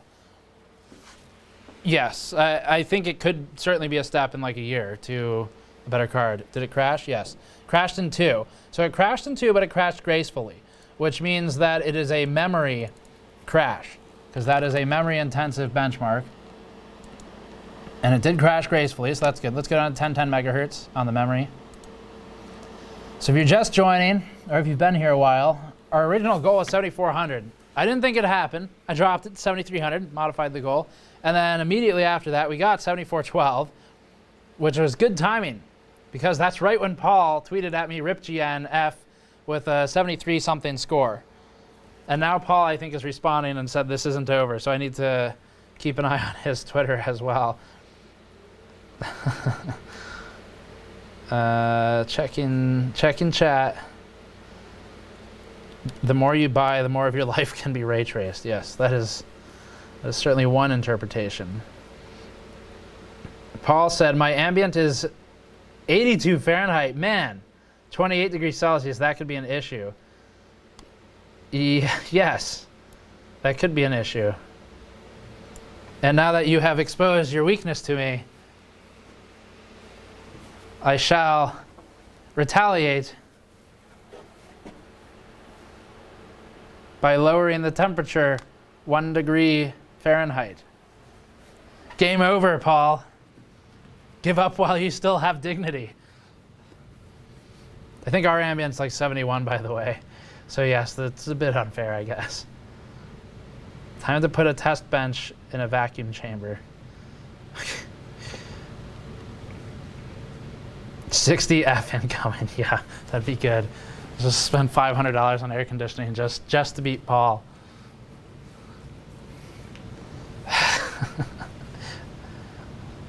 Oh, Paul, the gloves are off, people are saying. The more you cool, the cooler you get. Good, excellent. Okay, good quality comments. All right, so that's not holding. We might be kind of stuck on this card. I don't know. It's really not much more I can do here. No, not $500 overclock. That'd be very bad. I can't do a lot more with this this card. If Paul responds with something that outpaces this score, though, I will. I'll rebuild that Asus board we have on stream and throw it in there. Is Paul live? I don't think he is, but he was in chat. And if you guys don't know who Paul is, I'm sure all of you do. Definitely go to his channel and subscribe. He's a pretty straight shooter on reviews. and we like that very much in the YouTube community. Doesn't look like he's live. Let's see. Yes, thank you. Someone tweeted at me Paul's comment in chat. That actually helps a lot because it gets buried. Go Team Paul. Man, get that out of here. Go Team Paul. I think this is. Incoming studio upgrade for Paul so he can turn the temp down and beat your score. Is there general access to Precision X1 yet? I have a pre-release version, but X1 comes out tomorrow in beta for the public, as far as I've been told, as of today. So you'll get it soon. What does that say about... I missed it, whatever. Okay, so benchmark outside at night in the desert, yes. Well, he does live in LA. He's got a better option at that than we do. Looks like we crashed. I think we're done on the offsets here. That was a core crash. Did not like that. Completely frozen. So it is stuck at 195. Okay. All right. So let me get through some chats and stuff like that while I think about if we want to do something, if we have other options for overclocking this. Other than turning the AC down to 60 degrees. What results are you getting with the auto overclock? I don't know. We're going to test that at some point, but guess we could do that here. It's not going to be as good as manual, but I guess as long as it's close enough, that's fine for most people. Freezer. Ice Cube. Shunt mod. I don't know if shunt mods work anymore. Okay. So, all right. So anyway, getting back to some housekeeping stuff while this figures out what it's doing with its life. Screen is higher res than the bench. Yeah. So that's not offsetting the results or anything. It's a valid test. It's just a scalar issue. Shunt mods should still work. People are saying. Okay. We could do that. Builds right on the phone stat. Anyway, yeah, we have. Let me check the stock. We had a couple foil shirts in there of all different sizes. I think it was XS to extra small to 4X. Those are probably mostly gone now. Let's see. We still have 4X shirts. We have like a couple left. We still have 2X, a couple of them. We still have XL. Larges are gone. Medium's almost gone. And we still have all the extra smalls. So we ordered extra smalls just because it was, I don't know, I figured we'd cover all bases. I think we've sold like one. So those will be there forever. But anyway, not many left. They're pretty much all gone at this point. 2X we have the most of. But those are on store.gamersnexus.net. For the last of these foil shirts, we released the leftovers of our overstock that we held for shipping purposes. So Paul's score, I found it. It was 73.63, and then we hit 74.12. So he's actually not that far off. Paul could come back. He's got a chance. He drops that diss track, he might get it. I think we're pretty stuck here. I am going to do a little bit more playing around with this, but I don't think we're going to get anywhere beyond where we already were. So let's just see what happens here. I don't know. We could. I have plans for this card anyway, so those will help us increase the score. But I would very much like to do it more on the stream. Although we did achieve our goal. Just getting greedy now because I want to make Paul turn his air conditioning down by 1 degree every time I do it. Okay, that's no CPU test. Run custom. Do we have any background tasks? No. Run custom. Let's just see if it survives. Is there anything I can do on the cooling side of things? Probably. Maybe a little bit. Let me get another fan.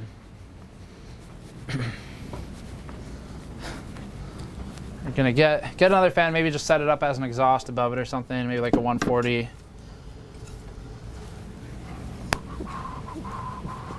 Before setting up like the 3,000 RPM Sunon fans.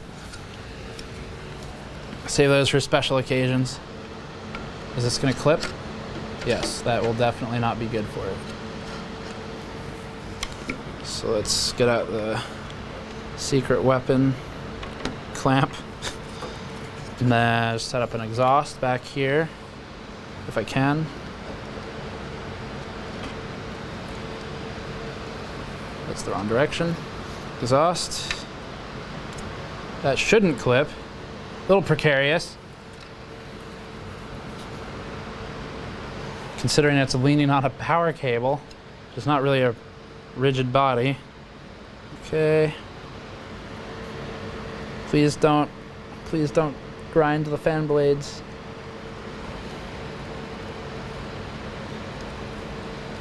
Noctua, why are your cables so short? This is why we have so many extensions. I see super chats. I see them. I gotta get to them. I see them though. You're probably picking up fan noise in the mic right now. Sorry. Just plugging in an exhaust fan. Did that crash, Andrew, or is that up still? It's up. It's up still, I'm being told. All right. That's not great. Oh, there you go. It's spinning itself.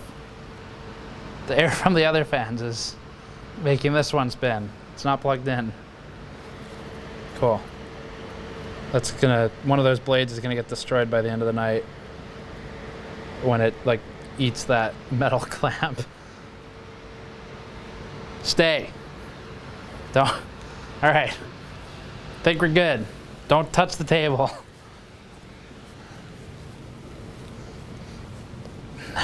If it works, it ain't stupid. No, I think it's stupid. I think it's still stupid. But what CPU is it? 8086K, WC current, $2. Thank you very much.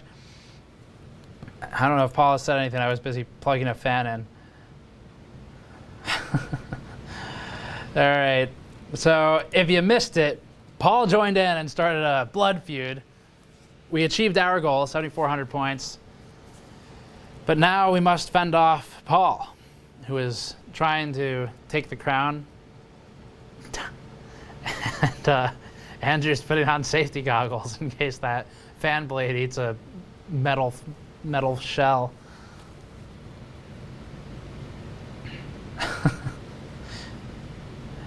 All right, I just want to see how this does, if anything.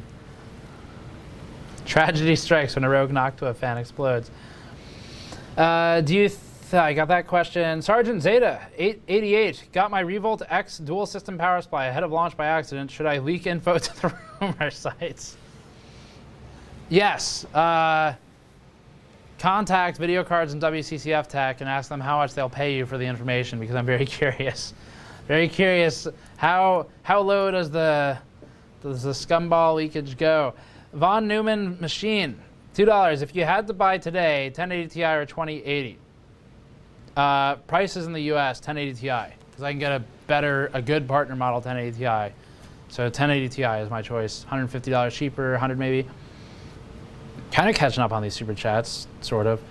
Marciano Manhunter, 1999. Thank you very much. Can you help me raid 0, 2 Samsung M2 drives on my Asus ROG Rampage 6 Extreme? Having problems, need help. What kind of problems? Tweet at Wendell from Level 1 Techs. He's good at that stuff and pretty responsive on Twitter. Definitely give him a tweet. I don't know what problems you're having. Steve B, that's not me. $5. Do you think drivers will help with 2080 performance, and will graphics or video programs use RTX technology? Drivers will always help. It's a brand new card. It's not gonna make it 30% better in all games. It might make it 30% better in like one game if there's one where it's dismal. But oh, nice. 7432. Climbing. We're climbing. It's going back up. That 1 degree drop in AC and the fan on top. What was our OC here? I don't even know. 1005. This is getting like really nitpicky now. 1005 megahertz on the memory and 195 on the core. So really we're just doing this with temperature decreases at this point. Not even the offsets anymore. I think that might be about all we can do. I kind of narrowed it down as much as I could. So score standing is 7432. I'm just going to screenshot these two windows. There's only two that... Oh, that's got a CPU score too. Did I run a full test? Oops. Screenshot these two windows. Okay. Paint, please. Okay. So this is just gonna be I'm just stacking ammo for Paul now. just in case he responds. 7432. Let's just see if it'll crash even with the temperature lower. Maybe it won't. 200. It's probably done. I think that's it. To quote Kingpin, professional overclocker, when his roboclocker was having trouble surviving at the end of the day at Computex, Kingpin would get it going, kind of working, and something would freeze up or hard lock or something. You go, "She's done ski, Steve. She's done ski," and then proceed to run around to the other side of the booth, play around with like the internals of roboclocker, his automatic overclocking LN2 machine, and then it'd work again. Guy is an expert. He's a lot of fun to do overclocking with, by which I mean watch. Brad Craig, $10. Just got power back after a week in Wilmington. Happy to watch without charging off my UPS. Thanks for comprehensive content. Helped when the lights were out and the water was rising. I really appreciate that. I am concerned if you're like sitting in your living room and the water's like up to your knees and you're like, I have 15 minutes left of this GN video. Why is it so long? But thank you though. Bazinga X, $5. How many power supplies have you shorted out? Well, I guess we put most of them into systems without rubber bumpers, so I guess that's all of them. Tom's Bramsmiths, NOK, $50. What GPU are you using? Would you suggest 2080 Ti or 980 Ti for casual 1440p? No 1080 in there, huh? I'm doing full system upgrade and I can wait to get all the monies. If you can wait to get that much money, I guess a 2080 Ti is objectively better. But for 1440p, and you said casual 1440p, totally unnecessary. You'd be fine with like a 10 series, or a 980 Ti will do it too. Fiji water is for water cooling, Steve. $2. Dennis Hubbard shows how far back we are on Super Chats. All right. Someone says GN vids are worth it with regard to sitting in floodwater watching a review. I accept no accountability for any personal harm that comes from that. Get your cameraman to blow on the video card. I don't think that's going to do it at this point. I am curious to see if we can get anything else out of this, though. It is kind of cold in here now, so that's probably helping a bit. Prices here are nuts. The 1080 Ti and 2080 are both at the same price, 900 euros. Yeah, it is a bit high. Is this RIP LTT 2.0? No. We're going to have to do something better for that. But it will come. All right. So it's still going. If you missed it earlier, like I've been saying, we've got the mod mats. They arrive, I think, Friday-ish, maybe Monday. They arrive to us on that day. So that's the modding service I have on the table here. It's an anti-static modding service. It's got like power pin out, stuff like that. It's a product we made. We're very proud of it. And we believe it to be very high quality.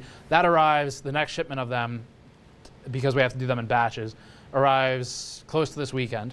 And if you have ordered, they are still available. So they'll be shipping out as soon as they come into us, which is the next few days. And we'll carry stock up until obviously they run out. We'll order some more, hopefully a bit before then. So those are there. The beer glasses were restocked, and the last of the foil shirts, I think they're pretty much gone. Like the limited edition, the larges are gone. They'll never be restocked. That's it for those. They're gone. The mediums have 2 left. XLs have a few left. 2Xs have a few left. Actually, 2Xs have the most left right now. 4Xs, there's still 3. 3 extra smalls. So someone apparently bought 2 of them. Thank you. No one bought extra small. We ordered them just in case, and no one wanted them.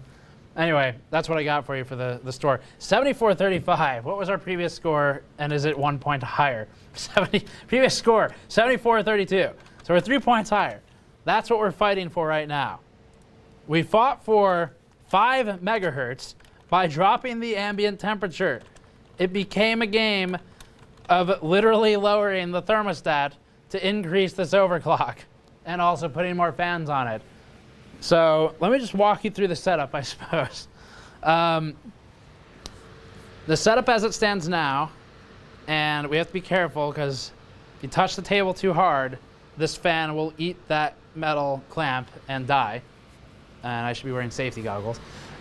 So I love these test benches specifically because the metal ones are really cool, the open bench tables, but I love these because it's just like I don't know what kind of plastic it is, but it's a plastic, like a nylon or something, and you can modify it really easy. So I screwed in these clamps on it previously for the Titan V and left them there, and then we can mount fans in it that just blast the GPU. So that's providing air straight into the card, which helped significantly. I'll check our thermals on the next run just so we know the temperature range. Added a fan up here for exhaust off the back plate, which is helping keep the back plate cool. It's a metal back plate, so it is sinking heat, so that's helpful. And for the rest, we have an AX1600i power supply underneath. We have an Asus Maximus ROG board, the Maximus 10 Hero. 8086K CPU at 5 gigahertz, which is a lazy overclock. That one can do 5.35. And then 32 gigabytes of Vengeance LPX memory at 3200 megahertz with a Kraken X62 cooler. So that's our setup for today, and our score is 7435. I'm going to do one more thing. I think we can call the score here unless Paul responds and beats me. But I think we can kind of start calling the score. I do want to run this and see how do our temperatures compare to previously with those changes that were made midstream. That's what I want to know now. So I'm just going to monitor the thermal performance. TimeSpy, okay. And we'll zoom in on GPU Z. I should launch that in windowed mode. GPU Z and read the GPU temperature as it's running. Benchmarks. Okay, no CPU test, windowed mode. No CPU test, run. So let's see what it does for temperature as this runs. Because the question is, how much did that help, those changes? And it's probably what got us to this final score of 7435.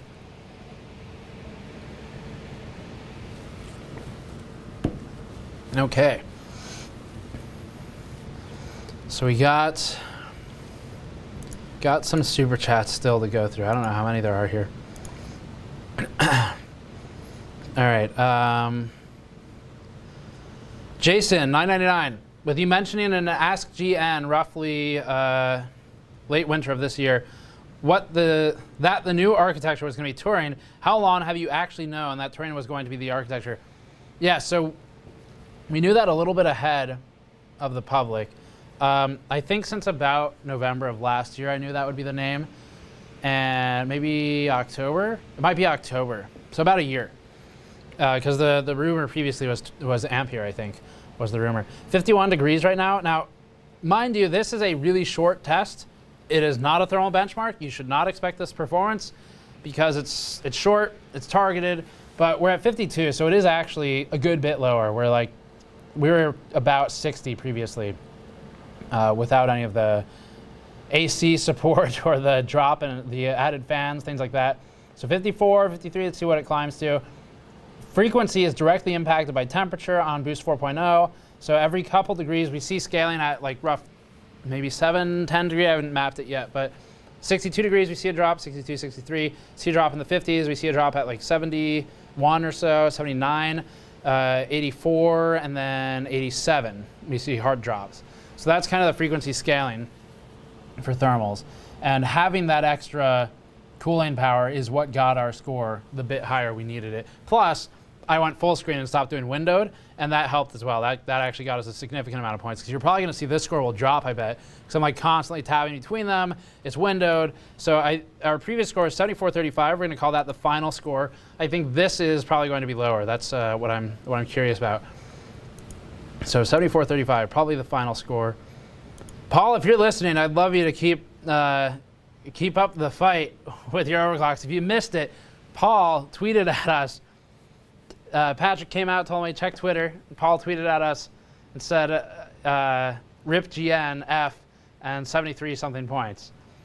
And immediately our score finished. Andrew pointed it out to me as I was looking at Paul's Twitter page, and it was 7400. So we've got a beef going now. And, hopefully Paul responds as he continues working on his testing. I'm being told Paul hit a wall, which, yes, we are also against the wall at this point. I will keep plugging away after dinner. Damn it, Paul. Why are you not closer to bring some over? Yeah, so score drop, check that out. I think the, and this is not news to anyone who does overclocking, but, or 3D Mark, 7200 versus the 74, what was it? 7435.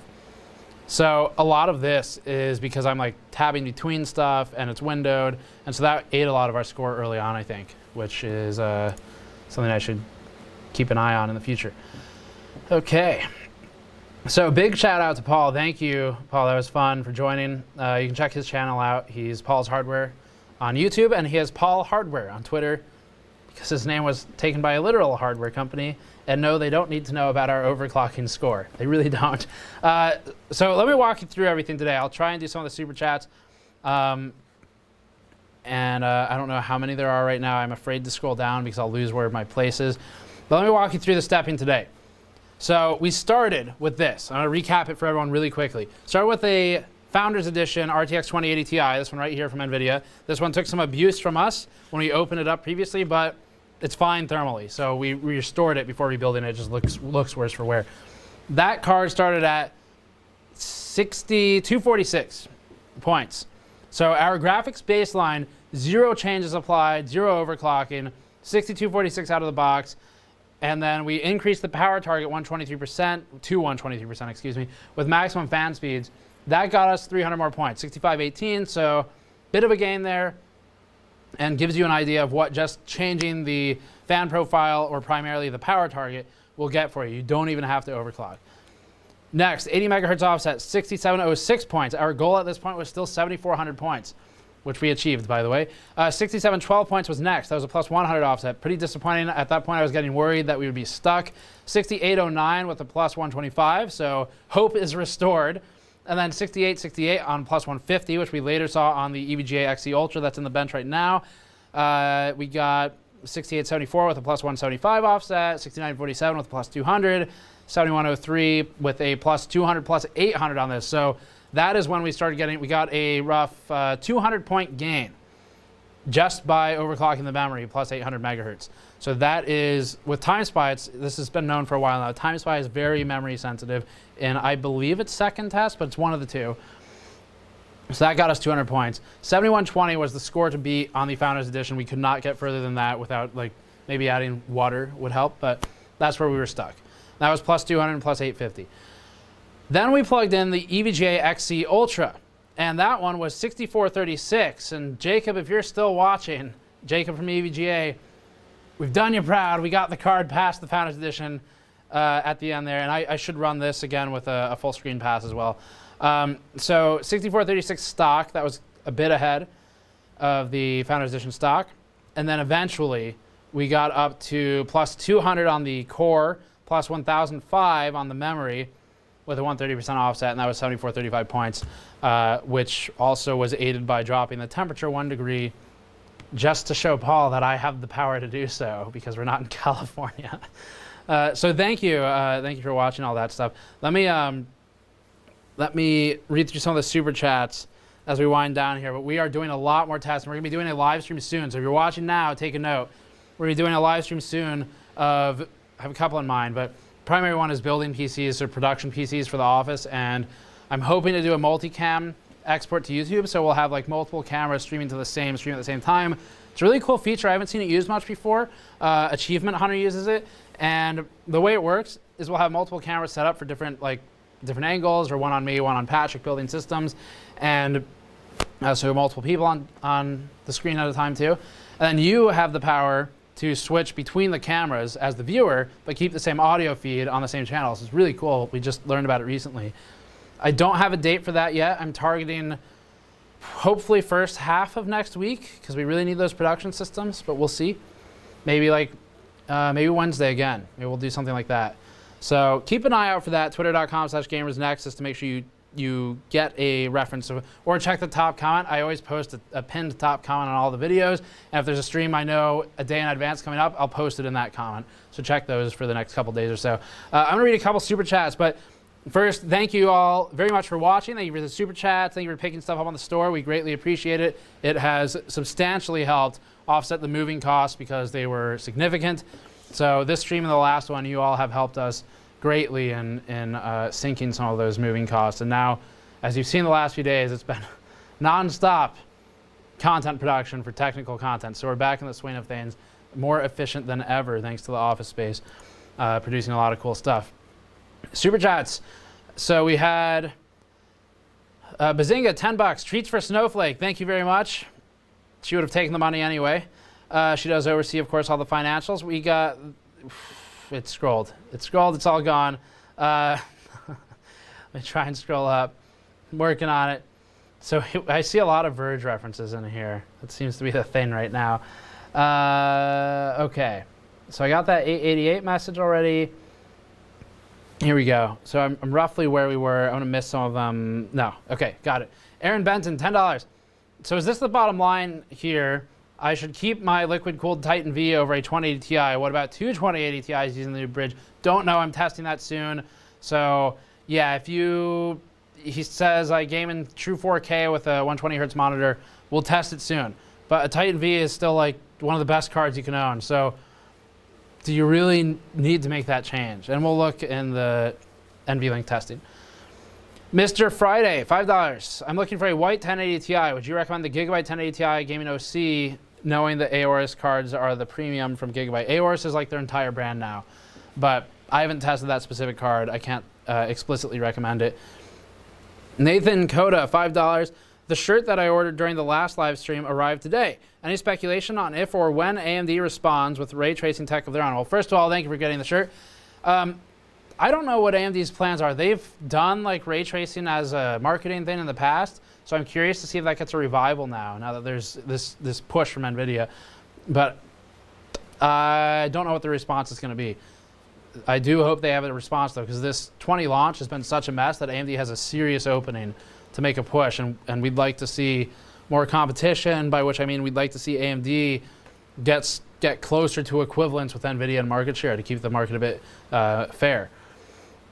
Gustavo, $20. Hey Steve, how does the RTX behave with video encoding? Same hardware as previous gens or improvements? There was an improvement actually. NV encoder, Linus talked about this actually, we didn't cover it at all. In his review, they talked about it briefly. NV encoder got upgrades, and it is now supposed to be better overall video quality than previous generations. So if you've been using software encoding with CPUs, NV encoder is supposed to be at this point closer to equivalence with those, especially for like H.264 fast or something like that. So I haven't tested it, but it is supposed to have an improvement, yes. Romeo 5. Will AMD analyst Snowflake join the stream? Just right there, man, next to the fire extinguisher. Is it hidden behind the monitor? That's the closest we got. Snowflake's never been allowed to join the streams. The test bench is open. She caused problems. She'll jump on it. She'll see that it's not an AMD product and try and sabotage it. So we can't have her here for the live streams. $5. Adam Myers, do you think it's possible with a driver for tensor cores and DLSS to be used exclusively for rasterization just for games that do not use it? For tensor cores and DLSS to be used for rasterization. DLSS is super sampling. I don't know. No, I'm going to go with no. But tensor cores are not really meant to do that. And I mean, if they could be used for rasterization, I think we'd see it already being used that way. Because it's a large part of the die size, so it'd give a performance uplift that they need. Hardcore Jason, $2. What lowest possible price can we expect 1080s? Probably like $500.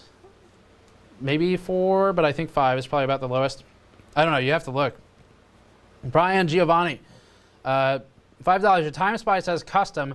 What changes did you make to the default Extreme so I can compare? The only change I made, if you want to compare it to what I was doing here, and our score to compare it to would be 7435. The only change I made originally was running it with the CPU test off. And the purpose for that is because I knew we were only doing graphics testing. So all you do is you go into custom, you disable CPU test, and you can just run the graphics test way faster. Saves a lot of time. Petrolhead, do you know when you're planning on testing NVLink? Yes, very soon. Very soon. Hardcore Jason, plans for a Halloween stream. No immediate plans for one of those. David Allen, $2. Why no AMD test bench with new series cards? We used the fastest CPU so that there's no bottleneck. Gandalf, $5. You shall not pass. Merry Techmas, Steve. I guess it's Techmas today. Petrolhead, $2. Gamers Nexus hair wigs for our bald companions, please, on the store. No immediate plans on those. Getting a bit weird. Kayuketsu Ninja, $5. Turn the voltage plus 0%. May help for stable voltages. Skip to that. $5, Mr. Reaper. We're getting through the super chats really fast now. Getting close to the end, I think. Are you going to look for SLI at all? I heard RTX supports NVLink. Yes, we will revisit. Man, there's a lot of interest in this. We'll get on that tonight. Ivy Mike, thoughts on 1080 Ti SLI versus 2080 Ti? I've answered this question. Check back really soon. Now that I see the absurd level of interest here, I'll start on it immediately. But I do know that some media were having troubles. Mario, $5. Linus is pissed about the way Nvidia did this release. Do you agree? What's your opinion on the new Asus Ryu and Ryujin coolers? I think those coolers are largely gimmicks, but I would agree with I don't think there were any points I explicitly disagreed with Linus on. I thought his video was very good. And he just got a tweet or a text from Keegan, who works on the camera sometimes, that just said nerd with the screenshot of me standing here. So Keegan, I don't know what to tell you. I would use our customary greeting of dual middle fingers, but I think it is inappropriate for the stream. So Linus is pissed about the way Nvidia did the release. Do you agree? Yeah, because Nvidia was extremely disorganized for this launch. It's like crazy because they don't have immediate pressure from AMD, so their pressure is just from like customers. They know holiday season's coming up. It's all self-imposed pressure for the most part. There are external factors, but Nvidia is deciding to crumble to those factors and push a product that wasn't ready, which is exactly what Linus said, and I completely agree with him on that statement. I thought their video was very well done for this launch. And if you haven't watched it and you're like, ugh, Linus, gross, I would encourage you to watch that one because he has good points. He talks about some stuff that we didn't. And you have to remember, Linus is like, he is very good with the business aspect of this stuff. He's got a bit of a different perspective, and that skill set of his is leveraged very well in the content piece, talking about NVIDIA's positioning in the market. Andrew Cruz, $5. Wendell at Level 1 Techs will be putting out a deep learning bench. That's cool. So there you go. There's an answer to that question from earlier. Sandman74 Blue, $5. Notice that the fins are blocked between the fans and from the back. Yes, so on these Founders cards, I think I talked about it in the teardown, but they are, in fact, yes, very... typically, the way air works is air is coming in the fans, as you normally do, and it's got to go somewhere. And so the only place it can go is up and out and down a bit. But up and out is obstructed by this embellishment on here and all the other embellishments on the card. So, yes, and Jay talked about that too.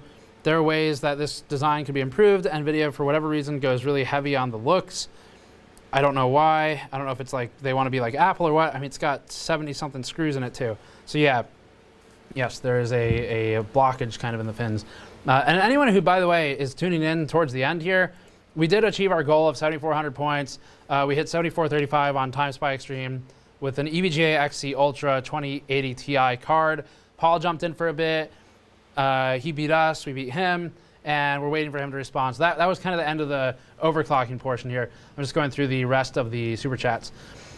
Marthicus, $5. A major Australian parts retailer has the 2080 for 1,500 AUD versus 1080 Ti at 1,200. So I guess the 1080 Ti would be worth it down here. Yes.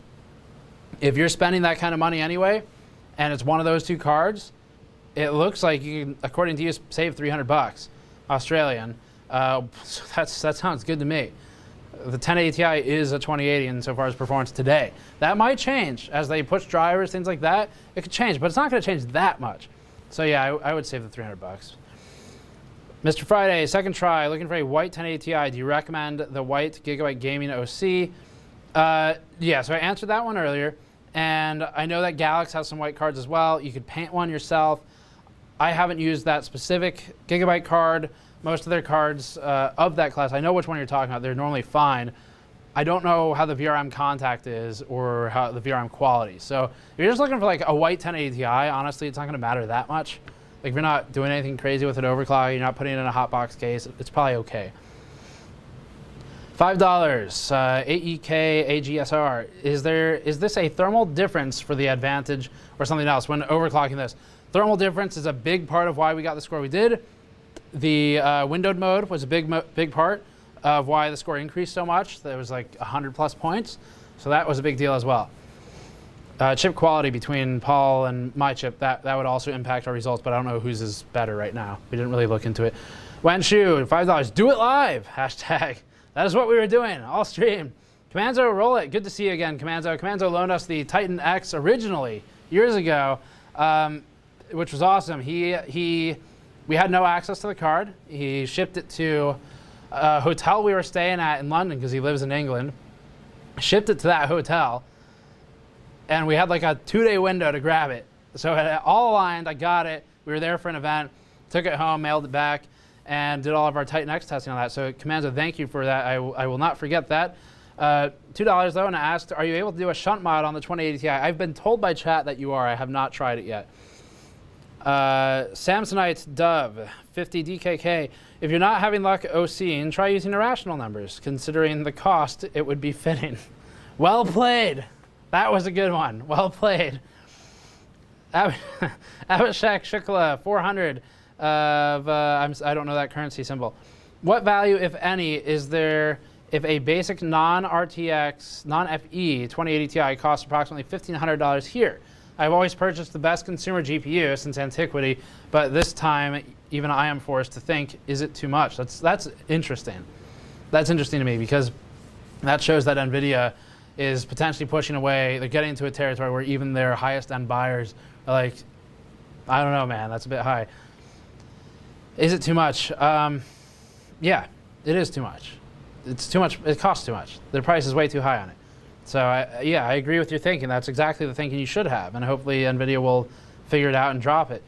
Silver, $5. So where do you think the 2070 will land? Above or equal to 1080? No idea. I can't even remember the specs of the 2070. It's been 2080s and Ti's all week, but I would assume close. Yeah, I don't think it's gonna be that impressive. Bill Wanchalo, $5. Tell Andrew he is a good cameraman and 3D modeler. There's the meme that I was trying to remember earlier. The one that started two streams ago. $5, David Tolley. How many more of these are there? I gotta like highlight this one. Any idea if extra GDDR HBM can be used as additional RAM? Love the content, great work. Extra GDDR and HBM as like system RAM? No. I guess there's like, oh my god, there's a lot of these. There's like heterogeneous memory stuff that AMD was doing with APUs and CPUs and GPUs a while ago. I don't really know. The answer is not really. Jeff Hautzinger, $20. This channel is great. Keep it up. I thought the GDDR6 had error correcting. Pushing too far may degrade performance. Is that right? I have to check on the error correcting, but pushing too far does degrade performance on most of these devices because, like, at some point, you do actually. It might look like you have 1,000 megahertz offset, but you can be like spewing memory errors, and you'll eventually hit a crash. So yeah, pushing, like if it's stable and it's not crashing, that doesn't mean it's actually producing good data and can drag the scores down. If you're doing actual work with it, not benchmarking, it can cause problems there too. Shenzo85, $5. Do you think ray tracing will make a bigger difference to immersion in VR than it will to gaming on a monitor? I'm going to go with yes on this hypothetical, but it's a hypothetical because VR is already so difficult to push. Adding like ray tracing to it, I don't know. I mean, I guess if it's all done off core or off out of the FPUs and it's just done on like RT cores and Tensor, then I guess it's doable. But yeah, I would think so. I've been told also that the 20 series is better with VR than the 10 series. I haven't tested it. I don't know if I have. Like, I don't know if there's enough interest for it. $2 from Boom. The Verge guy called PCMR a group of angry nerds. I mean, he's right. Like, that is kind of what Reddit is comprised of. Yeah, I don't know. It seems accurate. Marco Mascaro. Asus Strix 2080 Ti has 22 pins. Oh, I got that one already. Oh, you mean 22 pins like for power? Is that what the question was earlier? That's not right, is it? 2 8 pins and 1 6 pin.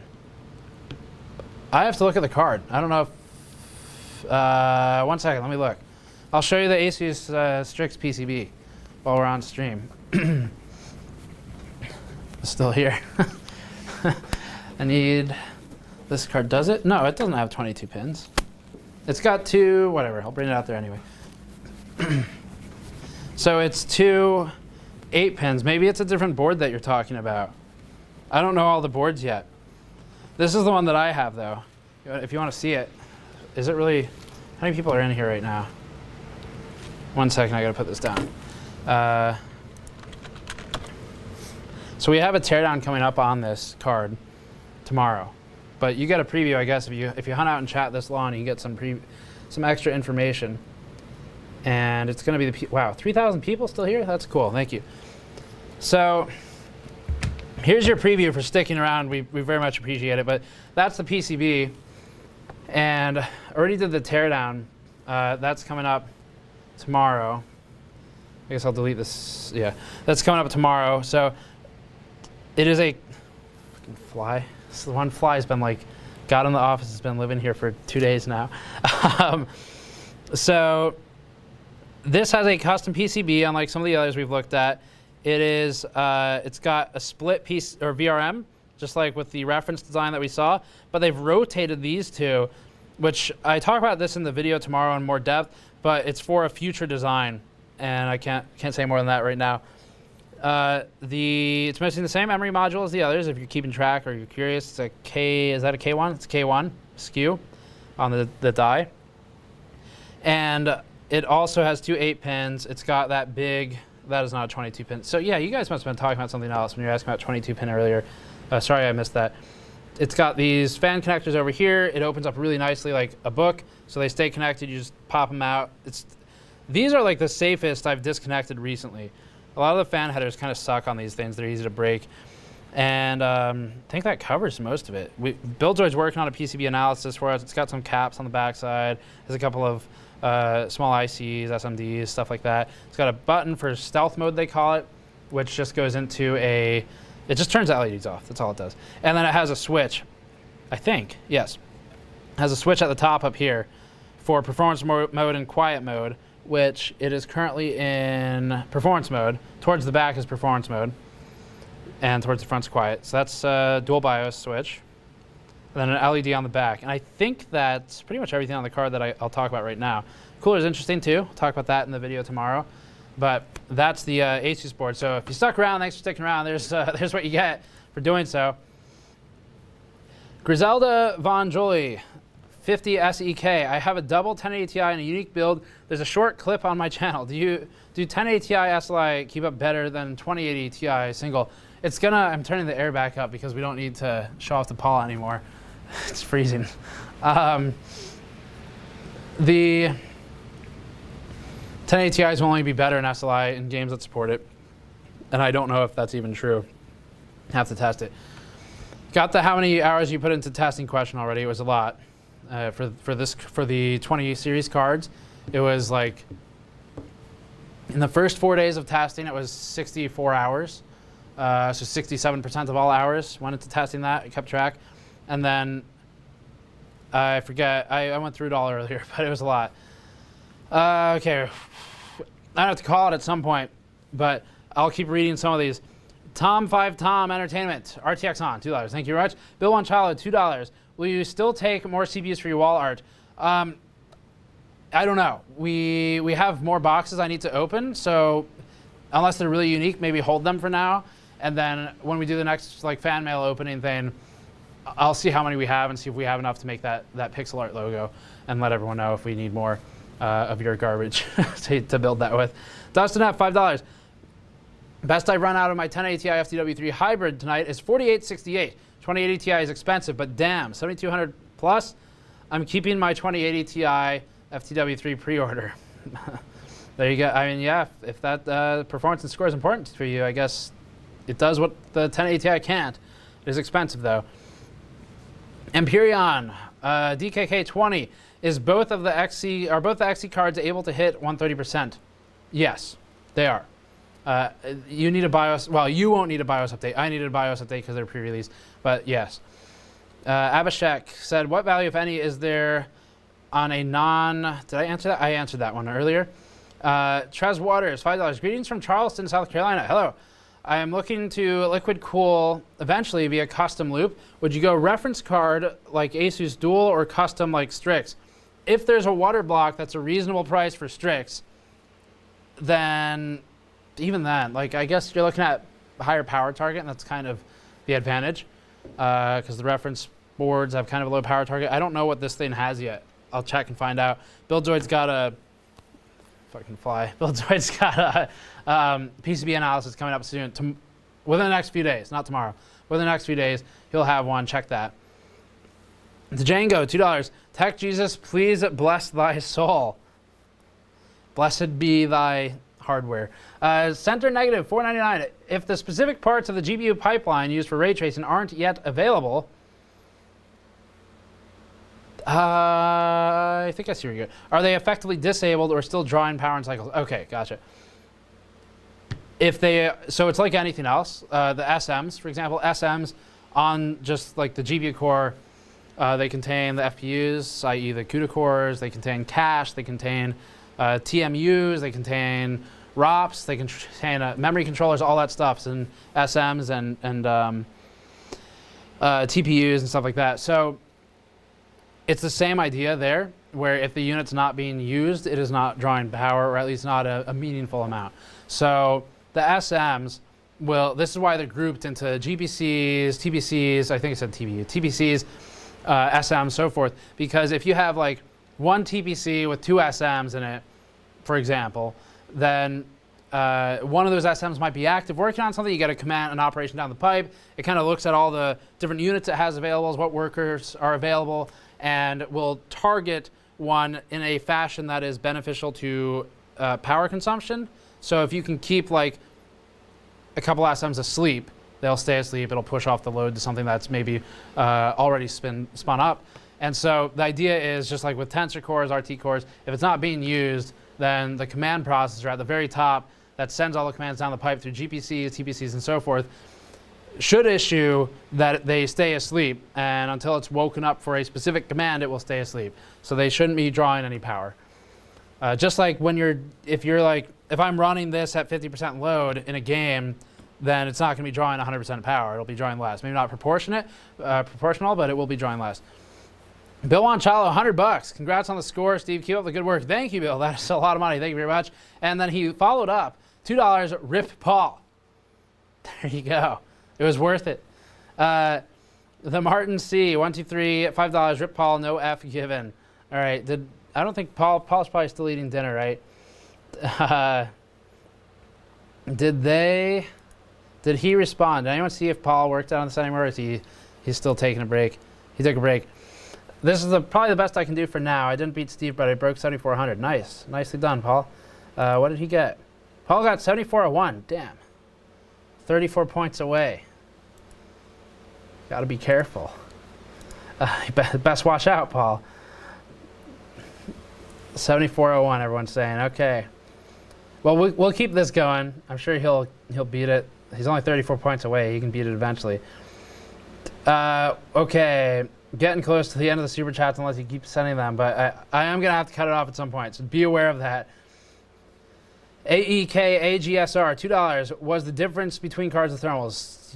Partly yes. I think I answered that. Brox is $5. Enjoy some Cheerwine since I can't here in Oklahoma. I'm so sorry for your loss of Cheerwine. We will definitely do that. Butt Pipe, $1.99.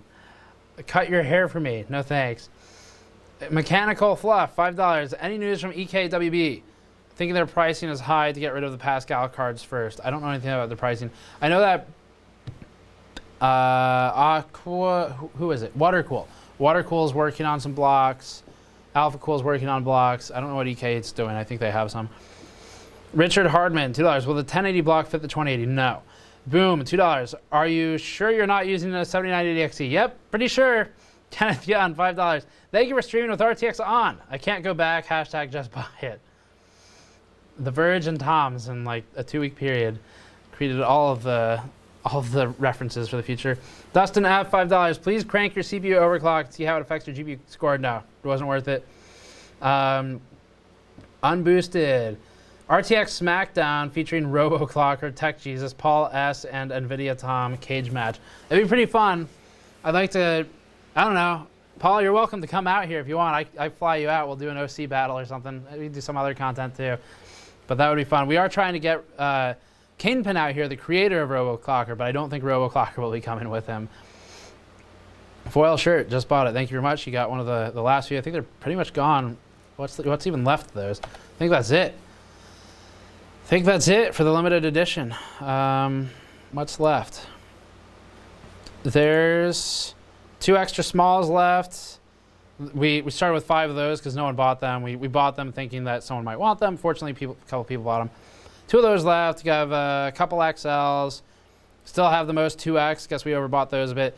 And then we have 3 4Xs. So that's it. And small, medium, large, and 3X are all gone. XS is almost gone, and XL is almost gone. But thank you for buying one. Okay. Isn't the stuff on the stock PCB already overkill? What can be better than on the XC2 PCB? Well, on the XC Ultra, I have in there nothing, because it is a reference PCB. The XC2 is an ICX card, so it's got thermistors on it. If you like the NTC thermistors for ICX, it's kind of cool. We'll have to look at the rest. I don't know. That's kind of what BuildDoid's point was in the PCB analysis we posted. Was it's really hard for partners to beat like this. It's just the VRM's good. NVIDIA's doing a good job with their VRM, and it's a little weird because it's something we want to see. That's good for water cooling and stuff, but also with the dual axial change too, you start to question why are they suddenly working so hard on making a good reference model, and how are they pushing out board partners for the same types of cards. And also, just for the record, EVGA's representative messaged me and said, congrats, wait till you get the Kingpin card. So maybe it'll happen. All right. I'm going to cap this in like 8 minutes. That's what we're going to do. I'm going to read as many as I can in 8 minutes. If I don't get to you, I'm so sorry. But there are a lot of them. I hope you can understand. It's just not possible to do like everything. We'll call it 10. I might be able to do everything. Okay. So where is it? Okay. I'm going to try and do as many, if not all of these as I can. Don't send any more super chats. I'm not going to get to it. I mean, if you want to, that's cool. Thank you. But I'm probably not going to get to the question or the comment. So we got Tyler, $5. I've got a Titan X Pascal. I live to push the limits on my rig. Can or should I has cheeseburger? What? Is that a 2080 Ti, I guess? If you can afford it, if you can afford cheeseburger, sure. Hector Garcia, $5.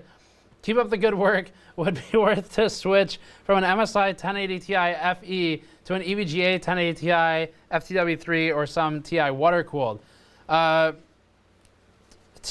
No, unless you can like sell unless you can sell to a point where you're like what you're paying is on a magnitude of $50 or $100 and not 700 plus, then that would be worth it, I guess.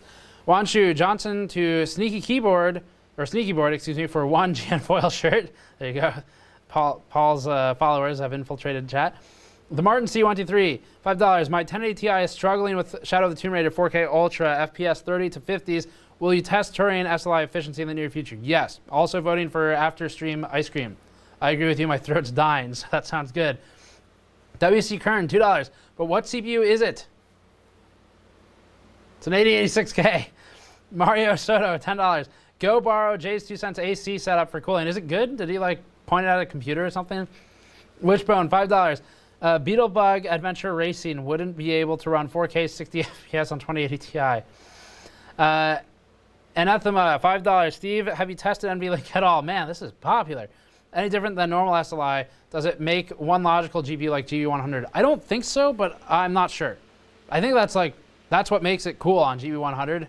I would assume I don't know. That's probably information that's already out there. Maybe someone in chat can answer that. I think it's out there. But yeah, we'll see very soon. I'll just look myself.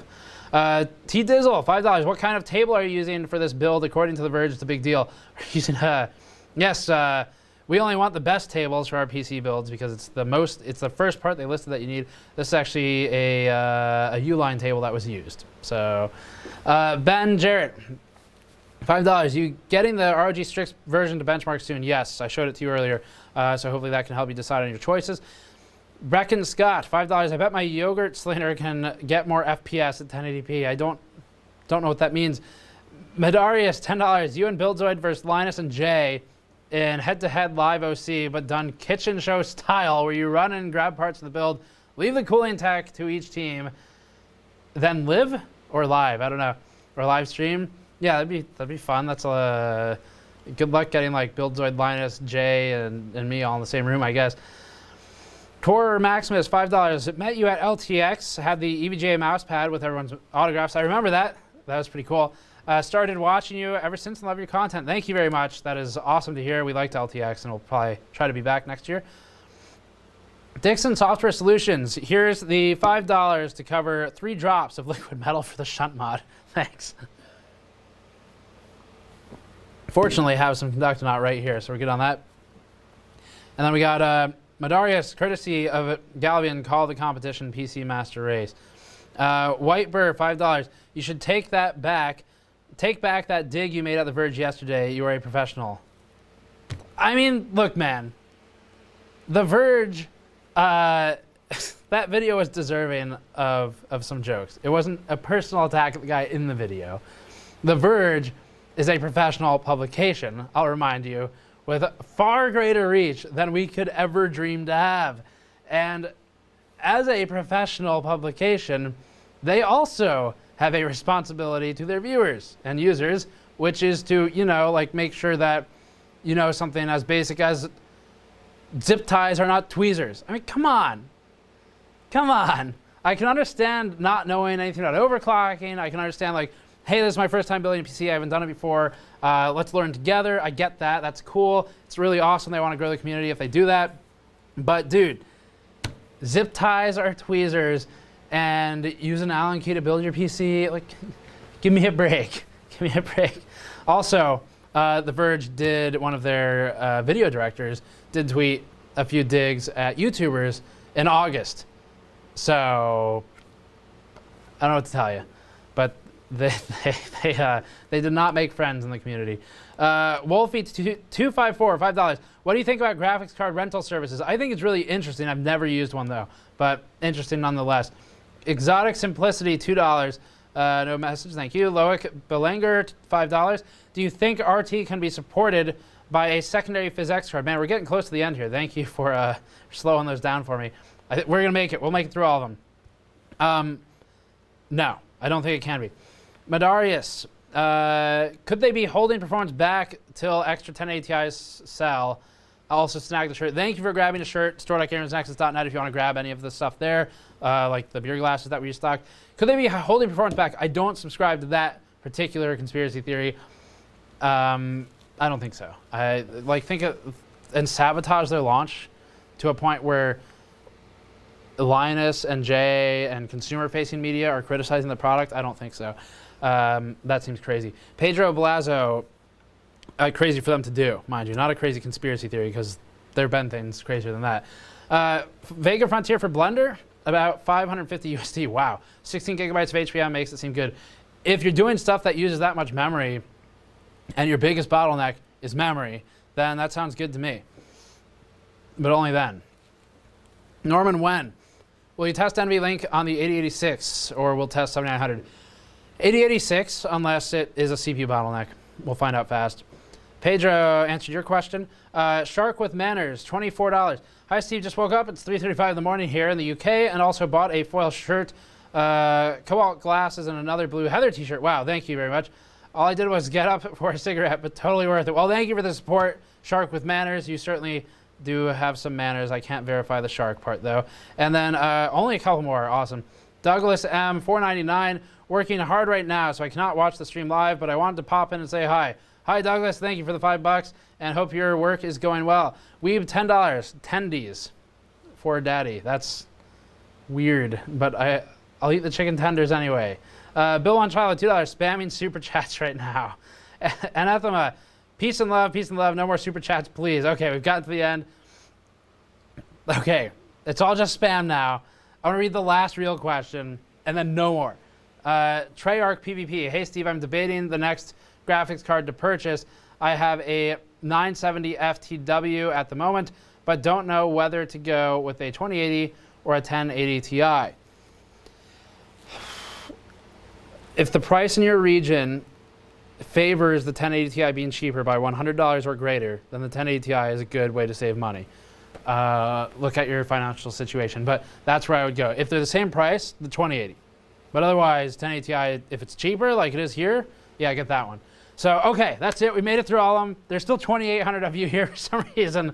But thank you for watching. The live stream was a lot of fun.